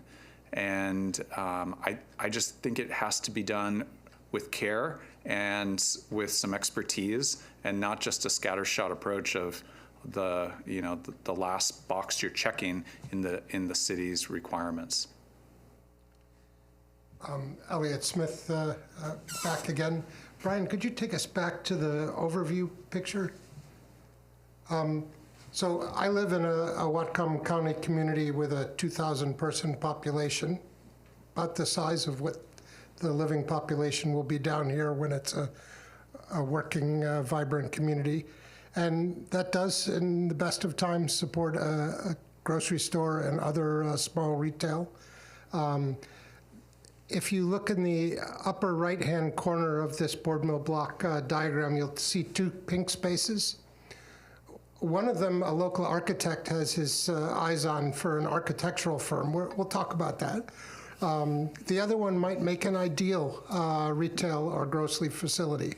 This is all directly across from the portal and the outdoor restaurants that are there.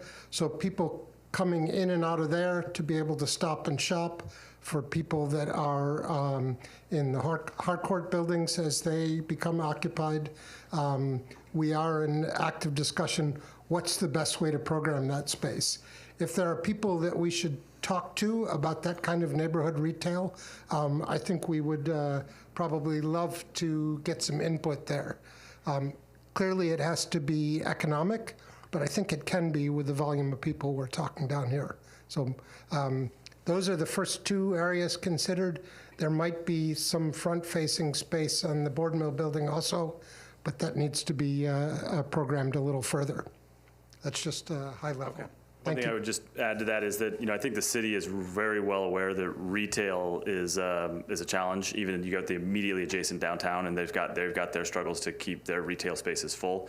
So there's a move away from pure retail, looking at different commercial opportunities, different ways to activate it. I think the port staff, we've talked about this exactly thing, is that goes back to that programming. I think early on for future projects, we're going to want to try to put that programming in there so you don't have that ground floor commercial, retail, whatever it is, be the last box, and you get a chiropractor office that has one person coming and going every hour, but it's not an active space, right? So because of the way this is set up, the ground floor commercial is only required on arterials, and because of the way that this project is set up, that the board mill building is already existing right there, there's not a need to kind of create a bunch of empty storefronts that are obligated to be filled. Plus, the city is recognizing this, and they're looking at changing some of their standards and requirements because they've realized that's a kind of an old model that probably doesn't hold up much more. So there may be opportunities to look at different alternatives even along these arterials, as long as it's an activation of the space. So I think the way this one's positioned, though, is really, really good because it's not going to have that. Okay. That challenge. Yeah. All right. Thank you. Any other questions or comments?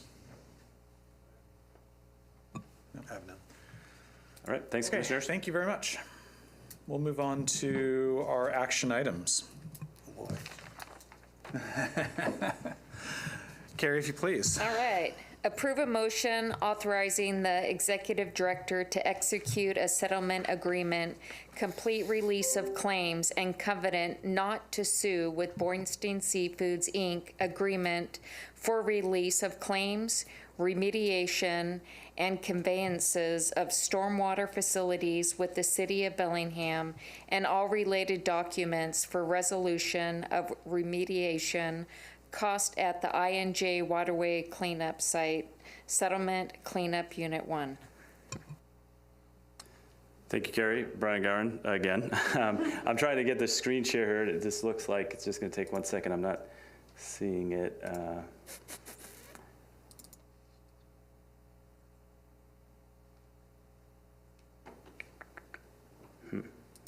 I just did it on the last presentation here.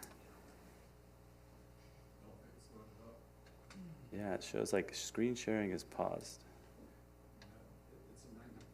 It's a 900K file. That's not going to have much in it. When you look at your other one, it's 12 meg. Yeah, I don't know why it's not opening. Can we get to the F drive from there? Yeah, probably here. Apologies. Yeah. And it's the one time I didn't.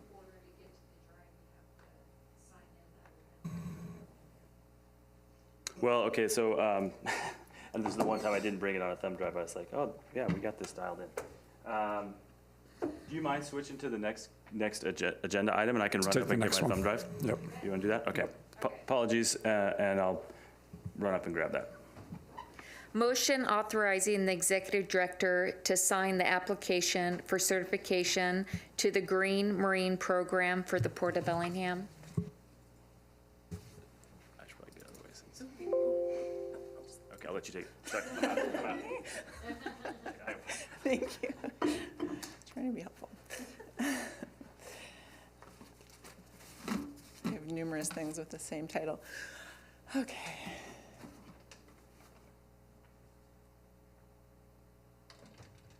Okay.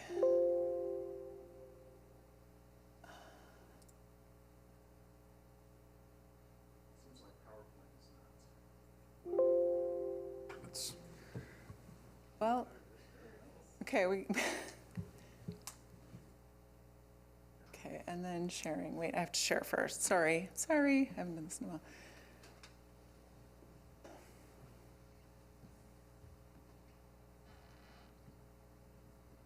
How did I get so out of practice on this one already? Okay. There. Can you see everything okay on your screens over there? Great. Hello, my name is Adrienne Hedgedis. I am the Sustainability Program Manager for the Port of Bellingham. Today I have a motion for you to apply for participation in Green Marine's voluntary certification program. I'm going to start with some descriptions of some of the reasons to pursue this, a description of what Green Marine is and how it would look for us at the Port of Bellingham. And Commissioner Bell, I don't know if you received a copy of the slides earlier. No? Okay, good. These ones are slightly updated. Thanks, Carrie. Okay, so what is Green Marine? Oops. Oh, sorry. How can I go back? So Green Marine is a rigorous and meaningful voluntary certification program. It's been formed and informed by industry, governments, academia, and environmental agencies. It's North American wide, and as well, it's expanding into Europe as well, and has specific criteria for ports, seaways, terminals, shipyards, ship owners, and other industry participants. It is made up of 9 performance indicators with 5 criteria levels in each of those, and those get published annually on the Green Marine website. So those criteria levels are how you improve as you work your way through the program and as you participate with that. I wanted to put up a bright slide here because I know it was at the end, so hopefully this is all waking you up. So it's not free, there is an annual membership fee, which I'll get to in a moment. And part of the process is that there's an annual self-evaluation, and every other year there's a third-party verification. So that is an independent third party that comes in and evaluates your own self-evaluation and either agrees with you or helps you improve.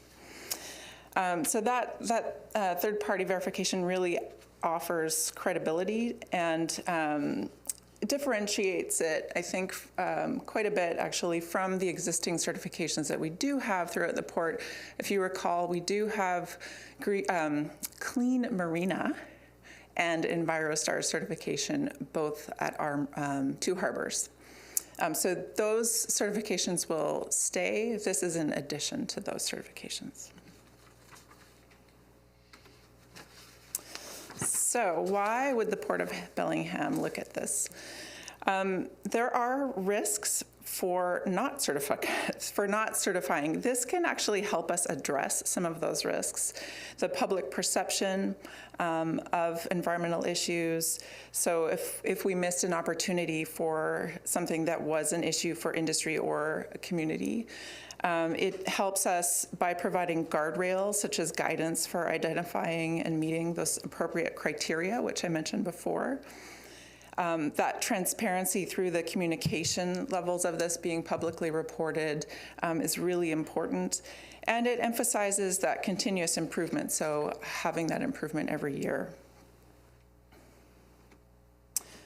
So the scope of this certification, this would be port-wide operations. It would not include the marinas, the airport, or and that's within the fence at the airport, or tenant operations. So it would include some of the real estate activities, for example, if they were port-wide, but not specifically on the tenant sites.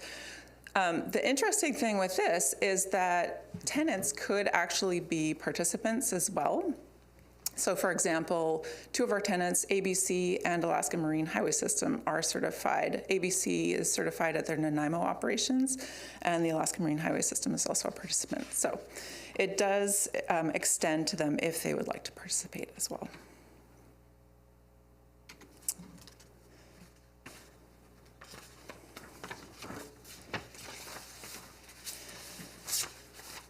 So the benefits to the Port of Bellingham with the Green Marine program is that it would demonstrate that we are going above and beyond our regulatory requirements. It gives us credit for that work that we're doing already and leverages things like our climate action strategy and the work that we're doing around greenhouse gas mitigation and our sea level rise adaptation. It helps us guide future work. Again, with the continuous improvement, I think it's obviously a very important point of this. It helps us share best practices, and we would be in very good company. This is a slide showing some of the participants of Green Marine throughout the region. So the numbers here indicate the number of certifications in that area. So there's 15 right in Vancouver itself. There's 4 on the North Shore of Vancouver and 5 in Victoria. And then you also have the ports of Nanaimo, Port of Anacortes, Port of Everett, and 9 certifications in Seattle and 3 in Tacoma. So that gives you an example of who is already participating, and I think this puts us into that really good company.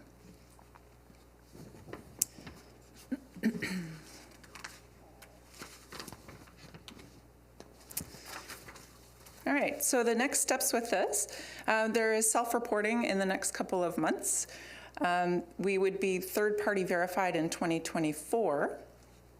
The revenue-based fee for us in 2023 would be $4,287. And we would be recognized on those Green Marine emails, in their newsletter, and on their website, as well as at their annual conference, which I was fortunate enough to attend last year in Montreal and was really good. It's going to be in Seattle this year. So with that, staff recommends approval, and I am here for any questions you might have. Okay, thank you very much, Adrian. Commissioner Briscoe, do you have any questions? You go ahead, Commissioner Shepard. Oh. I'll listen. Okay. Well, I think this looks like a nice program. We were just looking at some of the other ports in the region and around the country that are participating. There's quite a few, so I think it puts us, as you mentioned, in quite good company. I always like getting credit for things we're already doing and being able to share and kind of broadcast that message out. And the public is very interested in us operating a highly sustainable environment here. And I think we're really doing a great job. And this allows us to demonstrate that and showcase. So it doesn't have a large cost associated. It doesn't seem to be very regulatory or cumbersome for us. They're not going to be breathing down our necks. And we get to really share some of the good work we're already doing. So looks like a nice project. Great. So that's why I like to let him speak first. He says it better. No, the list, we were looking at that while we were speaking. The list is long and distinguished. And as Commissioner Shepard said, we've been doing a lot here at the port with your guidance to do a better job of taking care of the environment on the marine waterfront. And I greatly appreciate that as a fisherman. Looks to me, I haven't read into depth much on it, but it looks to me on the surface to be something that we should belong to. Thank you. Commissioner Bell, any comments? Yeah, I guess. First of all, this is the first time I'm seeing this, so forgive me if I sound a little ignorant on it, but I just often wonder why we have to pay to get credit and join something to get credit for stuff that we're already way ahead of the curve on. This is not a hill I'm going to die on. I don't. I'll just give you a quick answer, and that's that it costs money to run this organization, so they need to get some money from somewhere, and it's going to be from the members. But guess I didn't get enough out of this. What do we get other than, I mean, we're already ahead of everything Adrian said. We are already well above the learning curve on. We're the leaders in this industry. We don't have a better, there's not a better environmental department on the planet than what we've got at the port. So I guess I'm feeling cranky just because the COVID's got my head bursted. But, yeah, I've got no objection to it, I guess. I'm done. Commissioner Bell, I'll give it to you straight. You're as good as the company you keep, so if we're in this, they're keeping good company. I like that. Well put. No, I agree. We just tend to join a lot of things, and I find this in the professional world too, that there's just a lot of things that you join and you've got memberships too, and you get credit for, but at the end of the day, they don't mean a whole lot. So I'm hopeful that if we do something like this, it has significant meaning down the road. It's not just another ego stroke or something we put on a plaque that sits on a shelf. But again, if it's only $4,200. I may bolster our marine business for us here. I really believe it will. Yeah, if it can be used for promotional purposes, then I think that's a great. If it will highlight what we're already doing and it will show to everybody else that we're already ahead of everybody else, I think that's a great thing too. See, I knew he'd get in the right elevator sooner or later. Yeah, it just took me a while to process it, so thank you. Okay. Any other questions or comments on this one? I mean, yes. All right, Carrie, please. Okay. Motion authorizing the executive director to sign the application for certification to the Green Marine Program for the Port of Bellingham. Well, Commissioner Bell already voted, but we'll let him vote again. Yes. Commissioner Briscoe? Yes. I'm a yes as well. Carries 3-0. And can we do BLI next? BLI next, please. We only have one more. I guess to put this a little perspective, just so you know, I've spent my entire day discussing with employees about the value of going to conferences and those kind of things from a corporate standpoint. So I'm kind of in a mindset. Apologize for my tone. We slipped it through on you. Thank you. Okay, we're going to move back to action item 1. PowerPoint may be working, Adrian. It was kind of being funny for Adrian, but I think she cured it, so you could try it again. I'll try it before I... Yeah, there it is. There it is. Thanks, Adrian. It just got hung up. Now I'll see if I can share it. That's where it went haywire for me. Boom. Rewired. All right. So do I need to make you read that motion again? No, okay. All right, and thank you, by the way, for making it through that long motion. It actually, the project here, again, Brian Gowan, Environmental and Planning Director, the project here is actually a lot simpler than the motion makes it sound. It's all related to the INJ Waterway Matka Cleanup Project, which Mike had mentioned, we're gonna talk a little bit about today, a cleanup project. And this is actually, all this agreement, these two agreements here are really the final piece of putting together the financial package to get ready to implement the actual construction side of the cleanup, which is the most costly side of things. So really, if you're looking at this from any perspective, this is really the last piece of financing for us to get the project ready to go and move toward construction. I'll tell you a little bit about the schedule here. So I only got 3 or 4 slides here to review. But just in a little bit of site background, the INJ Waterway cleanup site is actually, as the commission is aware, is one of the high priority cleanup sites in Bellingham Bay that the Bellingham Bay Action Team has been working on for a number of years, Port City, Department of Ecology, all of our project partners. Kind of shown here in this figure, which is an interesting one I just pulled up, was a 1977 aerial, just to show this has been around for a long time. Things are, a lot of that looks the same, but a lot of it is different. There's no ASB there built yet. Where we're standing right now has not been constructed yet. The Bellwether Peninsula isn't in place. or even this building. So it's about a 3-acre site. It's mostly in water, contaminated marine sediments on state-owned aquatic land. It includes a federally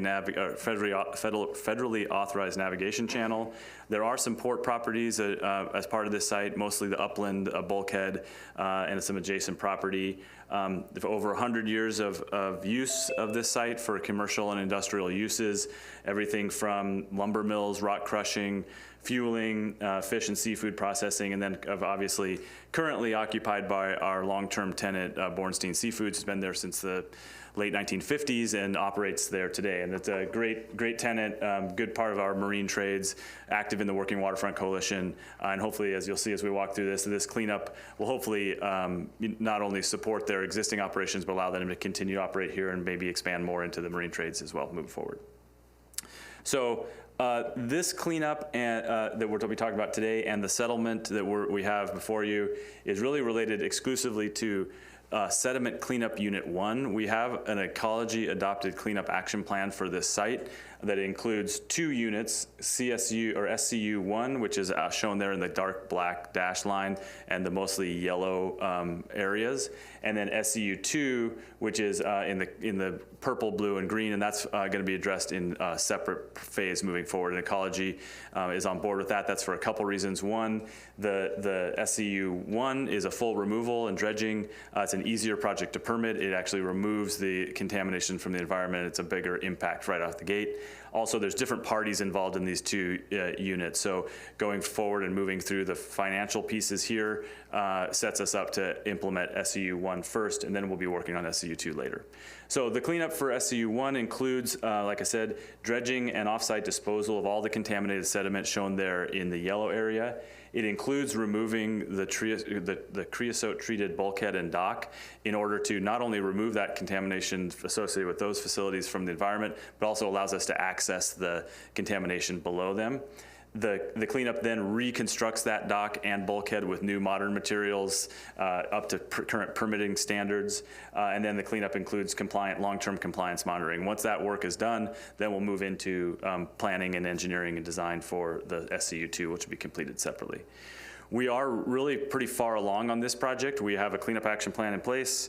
The technical team, Ben Howard, is the main lead on this from our team. He's actually, ironically, he's at a sediment cleanup conference in Texas right now, so he should be presenting this, but he's there working, doing related work. So we've got about 90% design already on this, and we have in for our permitting already. So the federal agencies are already reviewing the permit. So we're pretty far along on the actual project, which is great.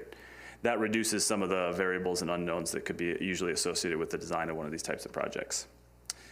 So with that in mind, like I said, this is mostly a kind of financial piece. The estimated cleanup cost for that sediment cleanup unit is about $20.3 million. The proposed settlement with Bornstein's is a $9.5 million payment from Bornstein's to the port and from them and their historic insurance carriers.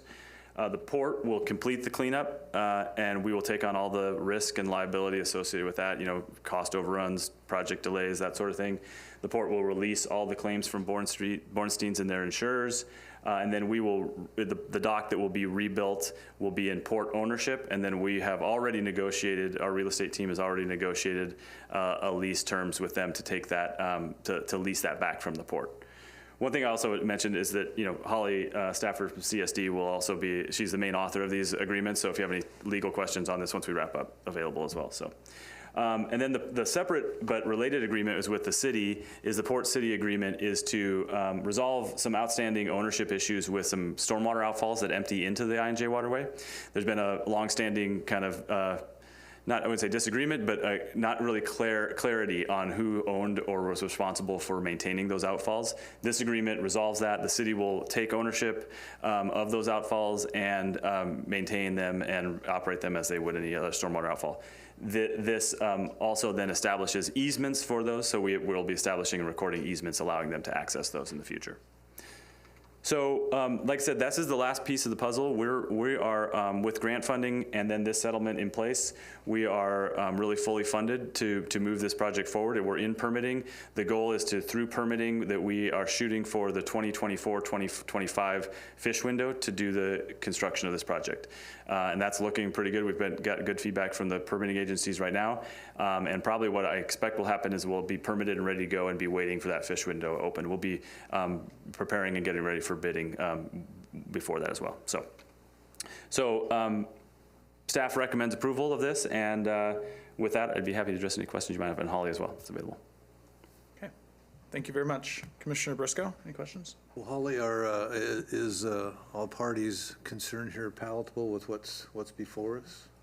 It took a little bit to get there, but that's the good thing about coming up with a settlement agreement. We didn't have to go through a trial. We didn't have to go through litigation and have a third party decide for all of us what the outcome could be. That it could have been catastrophic, honestly, for Bornstein in terms of the limits of their historical insurance. So I would say, since we were able to negotiate a deal that involved virtually exhausting all that we could find, all that Bornstein could find of their historical insurance, and some credits for the dock and that sort of thing, I think this is an agreement that was palatable to all. As Brian was mentioning, there's the one agreement between Bornstein and the port and another between the city and the port, and all of those are related, as well as an agreement that we're not a party to between Bornstein and the city. So it's a bit contingent on all of these pieces, these moving pieces coming together. Once we have the settlement agreements fully executed, essentially all three of those packets of documents signed, then there are some process steps that need to happen, including Bornstein receiving funding from its insurance carriers, which we understand they've already negotiated before getting to this point. So it's really a matter of the checks being written, is our understanding. And just to add on to that, we do have a fully signed settlement agreement from the other parties, so this is the final signature. So by that indication, yes, they've signed it, they're ready to go, and we've got, we just need to finalize them. So, yeah, and it actually has been really great to work with them. Bornstein's longstanding tenant, great partners on this. Ecology and the city have also been really great to work with. So we're looking forward to wrapping this portion up and moving forward and getting this put back into more productive use. Okay, so through our discussions over the last several years about this, there's been a question mark, at least in my mind, about that pipe that's coming from the city, roads, streets and that. So how is that going to be monitored, and who's going to be responsible for what's coming out the end of that? So that's the interesting thing. That's what our settlement agreement with the city is over. So the city, it's been some finger pointing, as you will recall. The city has said that's the port's outfall at the head of the waterway that we call it the rotor outfall. Brian, can you pull up that figure that shows the different RAUs, right? So right here, where Brian's cursor is, that's the pipe that I believe you're referring to. The ports maintain that was a city pipe, that it was transferred in 1984 pursuant to a wider agreement. The city has said, nope, there's an exclusion if we look really technically at the language, what it means. And we've all said, we'll figure it out later. This figures it out. So we're all agreeing that maybe we didn't know who the ownership of that pipe belonged to prior to this agreement, but as of the full execution of the city agreement, it's the city's pipe. So going forward, if there's any recontamination, say, of the head of the waterway unit from that pipe, that's the city's responsibility. Okay. All right, so that's clarified that that's their mess to clean up if they mess up uphill. Right. If Carrie could show you the thickness of the number of these documents, we have, I think, 2 easement agreements, we have a conveyance agreement, 3 easement agreements, all of these with the city. So one involves that rotor outfall pipe, so they will take ownership, and then the easement allows them to come on port property to maintain and repair it. And then the other pipe that Brian was referring to is the pipe that it's actually a pipe, not so much an outfall, that the port installed. We call it the Hilton pipe. You may recall it's right around All-American Marine. And those issues involving those agreements and those easements with the city hadn't been resolved. Those will also be resolved with this agreement. Okay. So it's clear who's doing what. Yep. Is there any requirement that they put something in for treating that outfall water there, or is it just runoff? There is no requirement that the city does anything to change what's already been going on at that pipe. But I will say that the cleanup that we're talking about right now is for the yellow area. We are not quite ready to pull the trigger on the head of the waterway piece. So that will be dealt with. And then essentially we'll have kind of a clean break. And then whatever happens after that is absolutely the city's responsibility with their outfall. So they may choose to do something different than what's currently there. And stormwater regulations, they would be managed under the broader municipal stormwater permit that's required. So as Ecology tightens the requirements across the board, all of their stormwater will have to get addressed more and more, treatment, that kind of thing. And we're seeing that at the head of the Whatcom Waterway, for example, the C Street outfalls. Ecology's tracking that. We do monitoring. Then they say, hey, you may have to look up your pipe. Where do you have sources that you need to address? And so that's pretty typical. So that'll be on everybody's radar moving forward for sure. Okay, very good. Thank you. Commissioner Bell, any questions or comments? My comments are just exemplary work. This has been a long time coming. I am proud to have that dock back in port ownership. So I think this has been a beneficial agreement for all of us. And I look forward to being able to have a conversation with Mr. Bordenstein again. So thank you for all the fine work. Yep, it's great teamwork, yep. How long have we been at this one? This one has been on our radar for quite a while. Well, I can just say that going back in our files, our first agreement, because we've had a series of funding agreements with Bordenstein, because they've been involved with the cleanup every step of the way. The first funding agreement was 2005. Yeah, I was going to say it was before I became commissioner. Yeah. So it was before that, because we were able to get to the point of negotiating a funding agreement in 2005. So most of us, actually.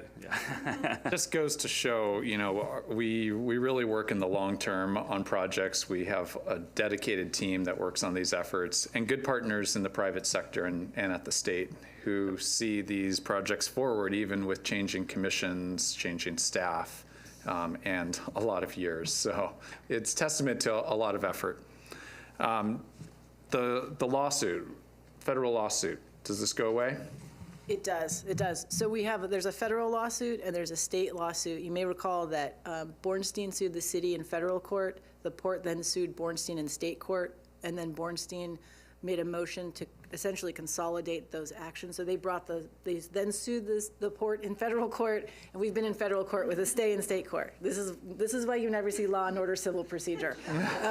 So the federal lawsuit will be dismissed, as will the state lawsuit. Again, once all of those dominoes fall with the contingencies in terms of payment, because we're arguably outside of the statute of limitations at this point. So if we dismiss the lawsuit before all of the checks have been written and all of the I's have been dotted and T's have been crossed, we would then not be able to go back into court to say, no, we're going to sue you guys again, or they're going to sue us, to make sure everyone does what they're supposed to do. So that will be the final step in the process on our office. And I do want to give a shout out. We have one of our attorneys from our office, Sarah Fraze, is here.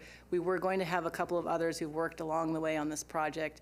The litigation it's been a lot of time and effort, as you know, who review the bills, and have had to be involved with depositions, document review, everything else. So the port staff has been tremendous, and we've had a lot of folks in our office working on it as well. So this is one that really did take a team to get to this point. So essentially 18 years, and I don't even want to count the number of hours of work for staff and legal. Wow. Well, we are going to continue that good partnership and do really have a impactful project for the environment here as well. So thank you to the whole team. That's it. Approve a motion authorizing the executive director to execute a settlement agreement, complete release of claims, and covenant not to sue with Bordenstein Seafoods, Inc. Agreement for release of claims, remediation, and covenances of stormwater facilities with the City of Bellingham, and all related documents for resolution of remediation cost at the INJ Waterway Cleanup Site Sediment Cleanup Unit 1. That's a mouthful. Wow. All right. Commissioner Bell. I'm a yes.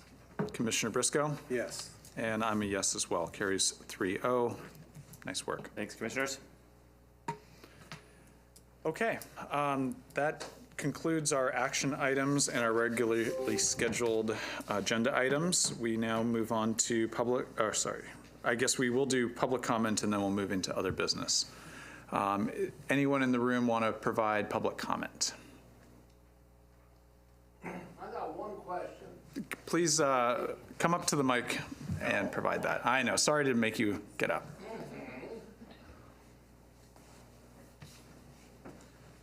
So you're going to, ALCAP again, you're going to clean up the waterway for Bornstein, and you're going to give him a new dock. You got to hold harmless in case the construction goes beyond and he can't buy fish. That's my only question. In other words, if you're late with the project and he can't buy fish, then he's out of business. Is he going to sue you? So, then the dock is ours, Al. Let Holly answer. Let Holly answer. I understand the dock is yours, but, you know, I'm just thinking. Yeah, no, I understand. Why weren't you part of the team earlier? Yeah, we appreciate the comment. Bornstein and their attorneys, that's one of the considerations. You can imagine what we do is kind of map everything out and what's the parade of horribles on both sides. And so that's not something that would be happening here in this case. It's essentially once they're agreeing to the demolition of the dock, they're agreeing to no consequential damages because of the cleanup action, that sort of thing. So it's all buttoned up. Great. All right. Thank you for that answer. Anyone online wish to provide comment? Hearing none? Okay. Well, we will move into other business next, which is our last item before adjourning. Commissioner Bell, I will start with you. Yeah, I better not have any tonight because I want to keep the friends I've got. Fair enough. I really hope you feel better soon. Me too, thank you. Yeah. All right, Commissioner Briscoe. Yeah, I've got a few things tonight here. I'd like to start with, maybe we can have a little explanation on our new airplanes at the airport. And I saw the article, and then I'd like to maybe have you explain it just a bit to us. Good evening, Commissioners. Aaron Collins, Airport Operations Manager at the airport. Yes, they have phased out the Dash 8s, or Q400s as they're called, and we're now getting the turbofan E175s. The capacity is exactly the same at 76 seats. However, it is more fuel efficient and cuts down on greenhouse gases, but they're phasing out that entire equipment fleet, so all we'll see is E175s here on out. So everything kind of stays the same for our passengers as far as capacity and what have you? It does. They are having some equipment issues as they bring that aircraft online, so they are reducing the frequency of the Seattle flights in the next month or two. They're down to 3, sometimes 4. They'll be operating Mondays, Thursdays, Fridays, and Saturdays, so 4 a week through January. We haven't had a confirmed schedule for February on, though. The other operational change is anytime you're on the E175, you won't have gate check of your bags. You'll have to use the overhead bins. And is there a downside to that? Yes. For Rob, there is, yes. You mean the food fight in the hallway trying to get a spot? I like to be the last guy on the plane, and if I have to fight for overhead space, I got to be the first guy on the plane. So. Okay. Thank you. You're welcome. Maybe for an interim thing for folks to look out on the bay, and we're not doing anything with that Mount Baker property for a little while. Maybe it's a possibility we could have some gravel there, and they could feed the birds over there, and they wouldn't be pooping on everybody's cars. But to address Mr. Cap's request, we can maybe look into doing something there for temporary, for we'll look into that. maybe long term. I don't know. Yeah, we'll take a look at that. Okay.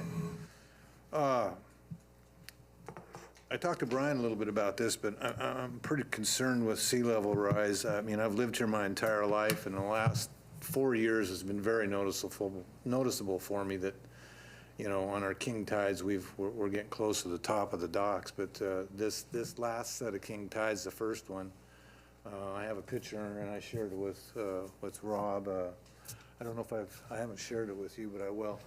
Our piling floats are at the top of our piling in Blaine. literally at the top.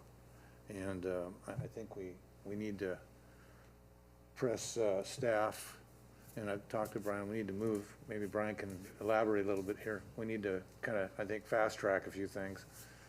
Yeah, thanks, Commissioner. Yeah, we had a hallway chat about that, and the timing's pretty good for us. You know, I think this is it. Although it's definitely showing up more and more apparent. It's definitely on our radar of something that we're working on from a port-wide resiliency program, and that dovetails with our climate action strategy that Adrian and Kurt Baumgartner are working on.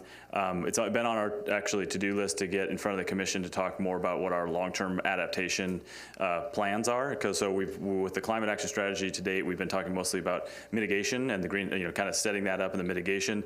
Adaptation's a big part of that, and that's where this falls into. And Kurt is preparing a commission update currently, so we'll get that on the schedule. We'll talk kind of about what the modeling that we've seen. We just got the viewer, and that's been on our to-do list, is get that to the commission.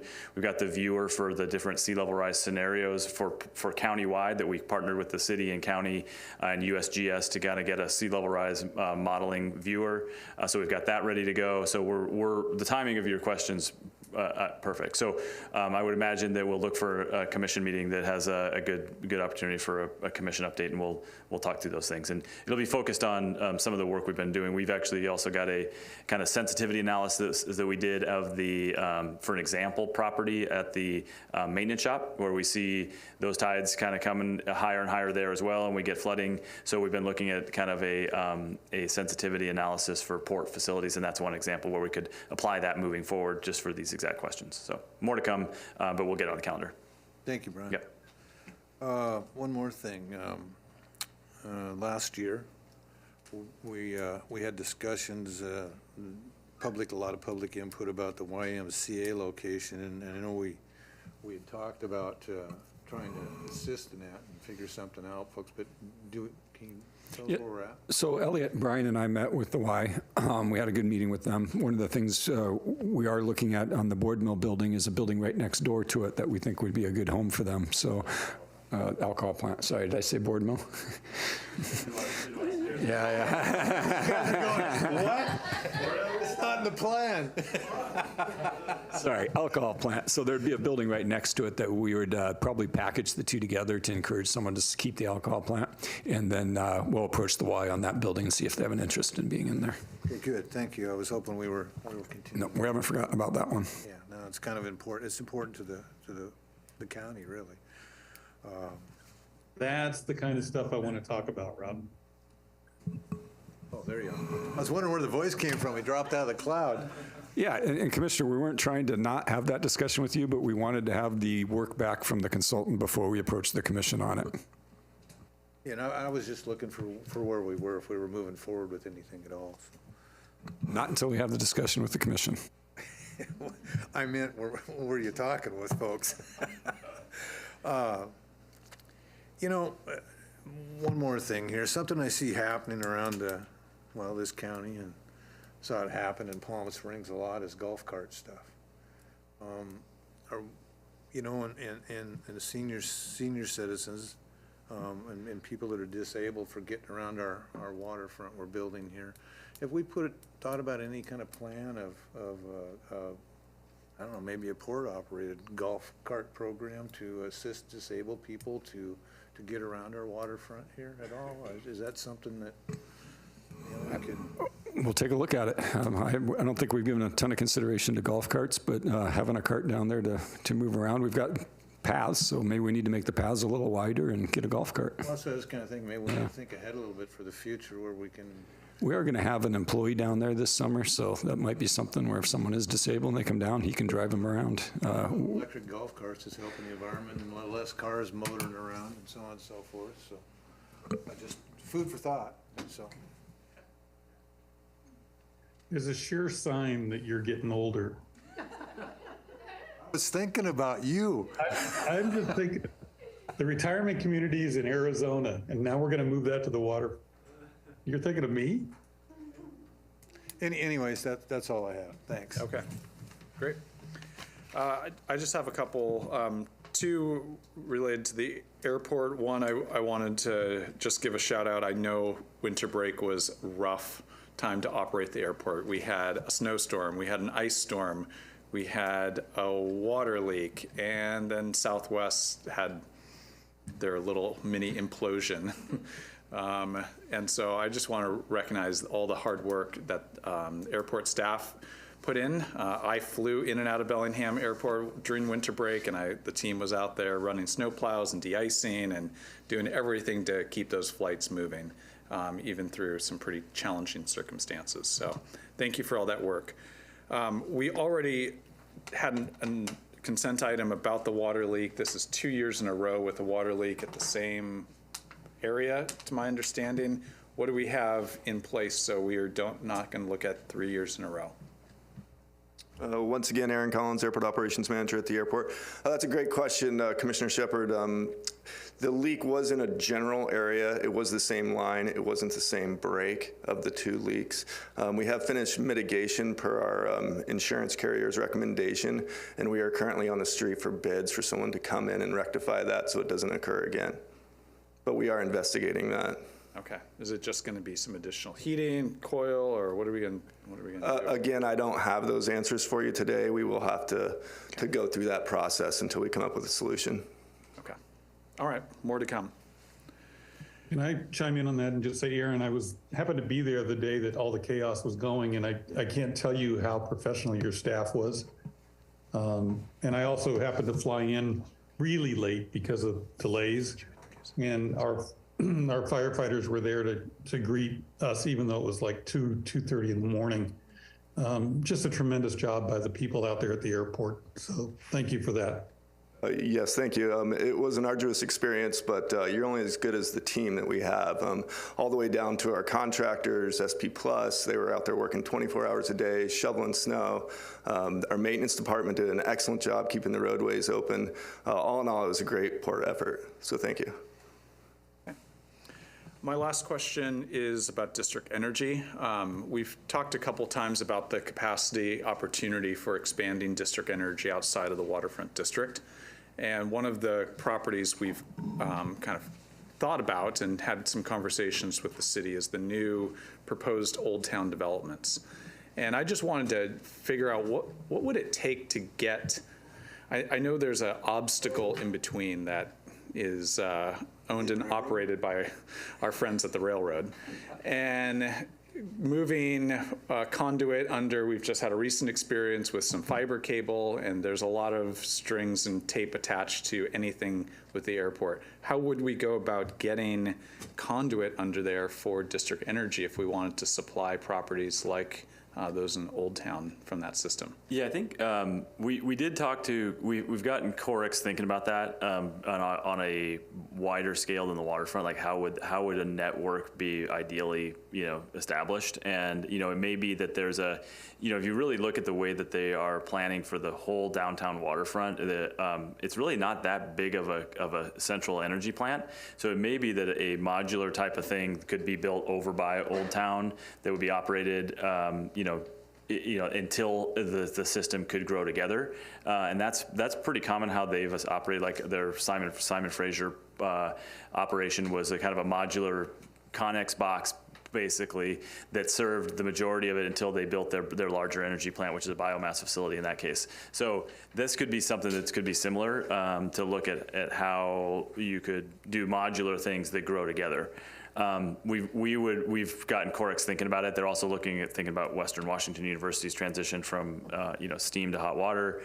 We've talked about opportunities to expand into the other port properties or into downtown. So I'm trying to keep them focused on getting their thing permitted and going, but that's definitely, they like the idea of bigger is better for a district system. That's no doubt about that. Okay. So, but we'll keep them thinking. We'll keep I know if it has to go under the tracks, there's going to be substantial lead time with it. That being said, we put our pipes under the tracks. The district energy pipes that are in the downtown waterfront. We with the Granary Avenue and Laurel Street project, we jacked pipes under the tracks, and so it's been done, and we can do it. We just need to probably the lead time to figure that out. Okay. Yeah. And the city has a little bit of bargaining power because the railroad wants another line right there. Okay. Yeah.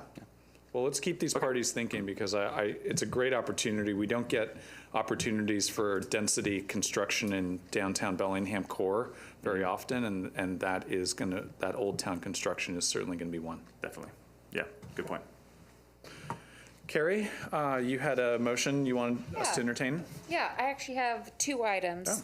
The first one is, there is an overlap with the scheduled 2023 airport conference that Executive Director Rob Fix and Ken Bell is attending. And I'd like to make a motion to cancel the April 18th meeting and reschedule it until, to April 11th, if the commissioners are okay with that. So we canceled the first meeting in April because that's spring break. The 11th actually probably works better because it's in between the 2 meetings instead of just being on one end. And then Ken and I are going down to visit Allegiant, and we're back to doing that. I think the last time we went, Shepard and I went right before COVID. So we're going to alleviate just down to 1 meeting in April? Correct. Well, we have one right now that's on the 18th. We're just asking to move that to the 11th. It's fine with me. I'm good with that. Okay. So we have to take an official vote on it? Yeah, I'll make a motion. Okay. Okay.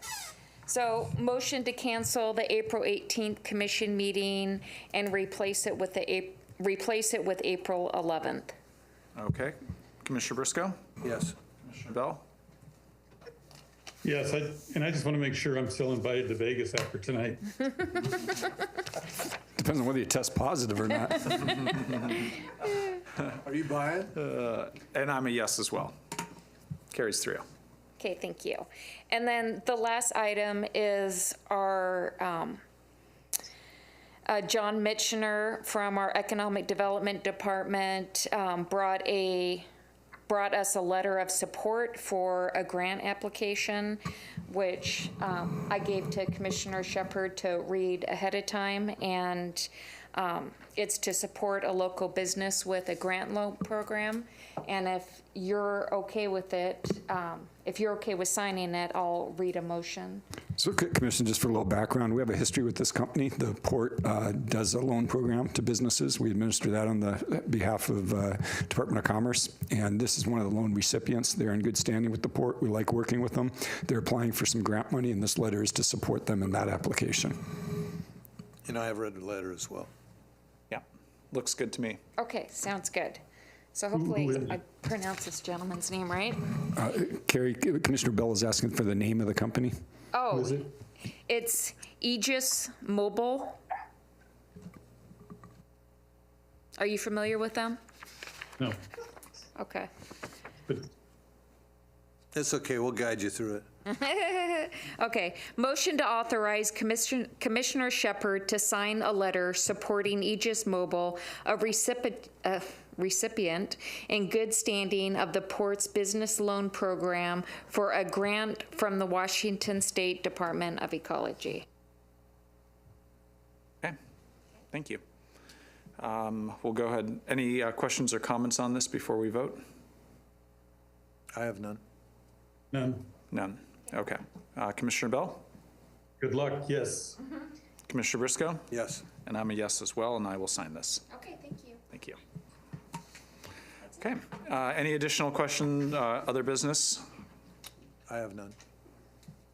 I have none. I have none either. So we are done.